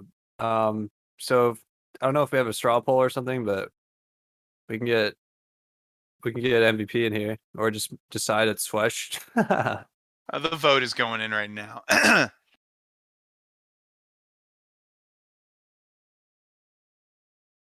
Yeah, but honestly, great effort from CSGAP. They didn't get the dubs, but it wasn't like they put up a good fight in each game, you know. Even though some of them weren't that close in gold, it was just that's the way she goes sometimes. The game's snowbally. But it doesn't mean it wasn't close. It doesn't mean it wasn't close at certain points. Like sometimes the game just gets out of your hands. And even when they were behind in gold, they put up a good showing in a lot of the fights. Just a lot of their comps are very hard to execute. It's hard to work with a sub. Not that that's an excuse. It's just the reality is just less time played with a sub. You don't know their pool very well. You don't know their limits. Yep. So communication is different. You lose a big shot caller in your team with the Gerg 7. Yep. Still But, good season from both. Yeah. Nothing to be ashamed of. They got second. So that's better than all the other teams. True. And hey, it's a mini split, you know, you're just playing this one for fun. It's not super everyone's competitive, but at the end of the day, it's like not a lot of commitment for this one.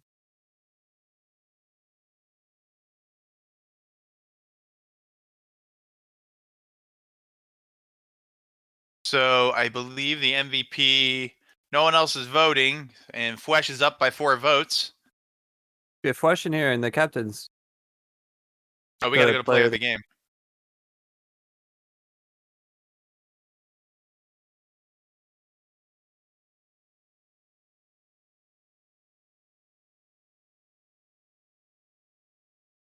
Does someone have Flesh? Or I'll message him.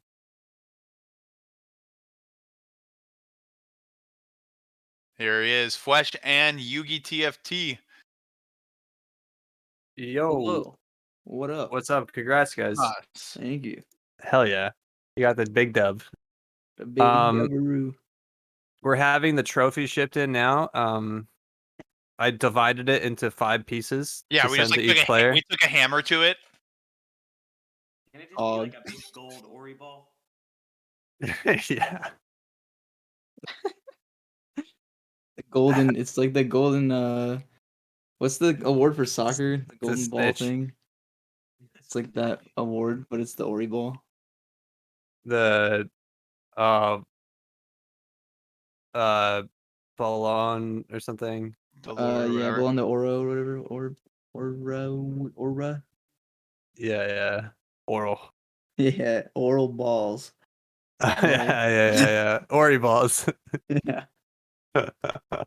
You win the Ori balls trophy. How do you feel? Where are you going? Are you going to Disney World? I'm going to bed. No, I don't know. Pretty good. It's cool to win again. Yeah, great mean, series. We don't have to. It's the last. This is the trophy. You can talk about the whole. Reflect on your season here. Just overall thoughts. You don't have to go too deep. Just like, what are like 3 words that come to mind when you think about your team this split? um, 3 words. Or 2 Consist- haiku. Haiku. Think of a haiku. Well, the 3 words are consistent, reliable, and Yeah, I'd say that's and very I true. mean skilled. I guess. I mean everyone plays their roles well, and it's just kind of like everyone is consistently Okay, playing the that's same more way. than 3 words. Okay. That was my haiku. Okay. Okay. How about that series? Like, you gotta give CSGAP some props because they were very good competitors that series. Even though it was a 3-0, it was like a lot of those games were very, very close. You know. Yeah, no, definitely. I mean, the first game was pretty close. At the first half of it was like very very close. Definitely. I mean, we made I personally made a couple mistakes game 2. And then game 1 was just I think we are getting the rust off a little bit. But we got into game 3. I think felt a lot better. Still a little. We lost in some spots, but I think we played much cleaner in team fights. So was pretty good. All right. Oh, what's up? I got a haiku. Oh boy. Haiku. Lay it on us. Bars. Be spinning, they do. Constantly, gorillas do spin. Be Wow. spinning, always, boys. Nice. You have to read it while spinning in your chair. I did. That's why it took me a while. Yeah, good season Amazing. overall. That's Yeah. a great way to end it. Oh my god. Yeah. Sean, Fletch, do you have what do you have any other thoughts on your team's split? Because we don't have to talk about the series too much unless you have specific thoughts on the series. But just your team in general over the split. Because you got to be proud of yourselves. You got second. You know, that's a good accomplishment. Never feels great. Never feels great right away. But Hey, we're the once you first think about it- losers. No, once you think about it, it's like it's still a good accomplishment because like my team didn't even make playoffs, you know. So it's like unfortunate with the tiebreaker scenario, but it just is what it is, you know. But your team did better. Can't complain. well,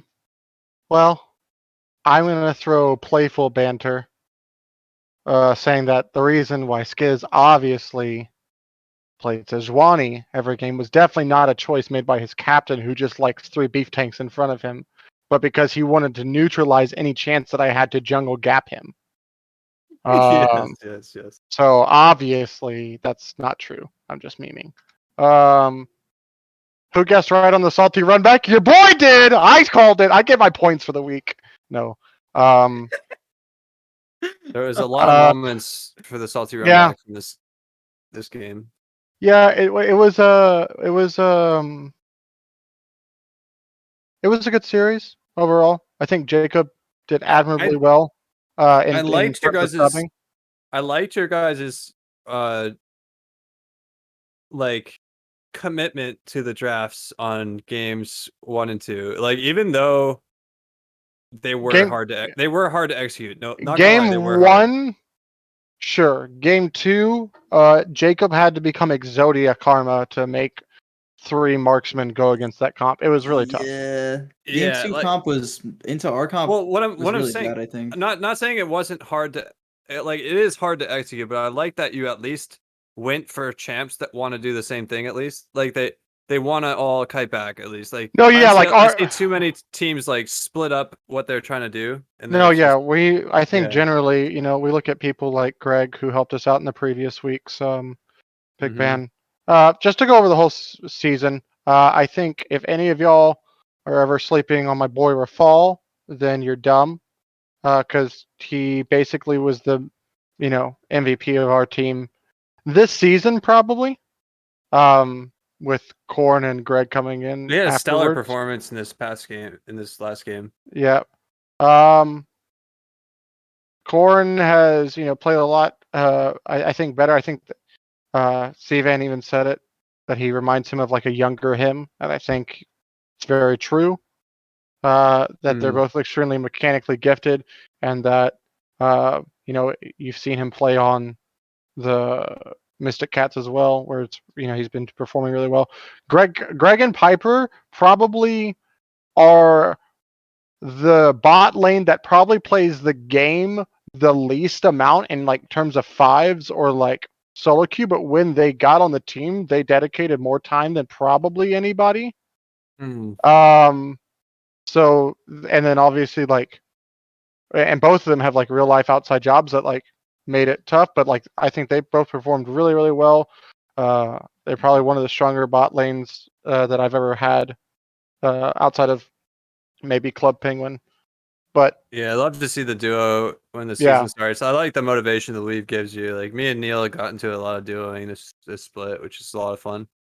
yeah, so I'm happy for their progress and for everyone coming That's something I look forward to with back. with each new team I'm on. Is just like someone new to just play games with, duo with, or just a new perspective that you see on the game from someone else's thoughts. Yeah. And for me, that's it. I'm done. Yeah. Well, thank you And- guys. We don't want to keep you here too long. No, Everyone should get to I bed. meant like with females, yes. So because I'm out of this commission after this. Oh shit. So yeah. Are you still gonna play? To be determined. I think you Oh should. man, but Skiz just ended your career on Or at least- Sejuani. What at are least you? like at least be a Sarah lurker. Cruz, like- are you in finals right now? I'm just saying, man. Okay. Okay. like don't leave us. I decided to end my career after this because I'm off of it. But until Like if you're not gonna play, at least be a page lurker. Like come on. yeah, Come for on, sure. dude. Lurk Gotta the be a page. memer, page memer. Yeah. Yeah, for sure. All All right. Well, that's it. thanks, That's it guys. from my side. Thanks, guys. Yeah, Flesh. GG. Flesh, we haven't heard from you yet. Are you there, Flesh? Down with Bear Jr. for MVP. Yeah. Yeah. Flesh. He laughed. Oh, he loved. Okay. Well. That's all you said. Oh man. All right. On that note, thank you for joining us for our finals of our first division. We do have playoffs for second division starting next week. I don't know the exact matchups, but I guarantee it's going to be a hell of a good time. We have some really fun up and coming players down there that we might even see in these games in a next combine league or a split league or two. So keep an eye out there. And I think that is it for us. Congratulations once again to your champions draft differential. And good night.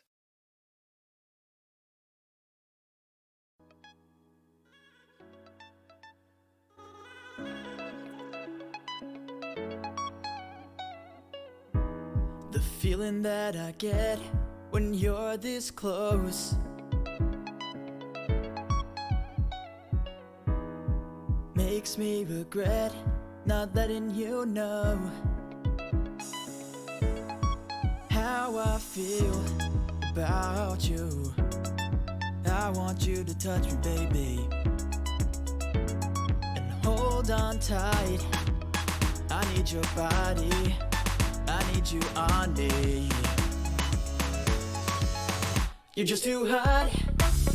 When I see you walking by, it gets so hot, and my mind shifts into drive. You're just so hot, and it makes me feel alive. You're just too hot, you're just too hot. Watching you walk down the road, when the sun is shining, your skin just glows. You got that fire that lights the room. You just got me falling, baby. Don't turn away. I just need a second to catch my breath. You're just too hot.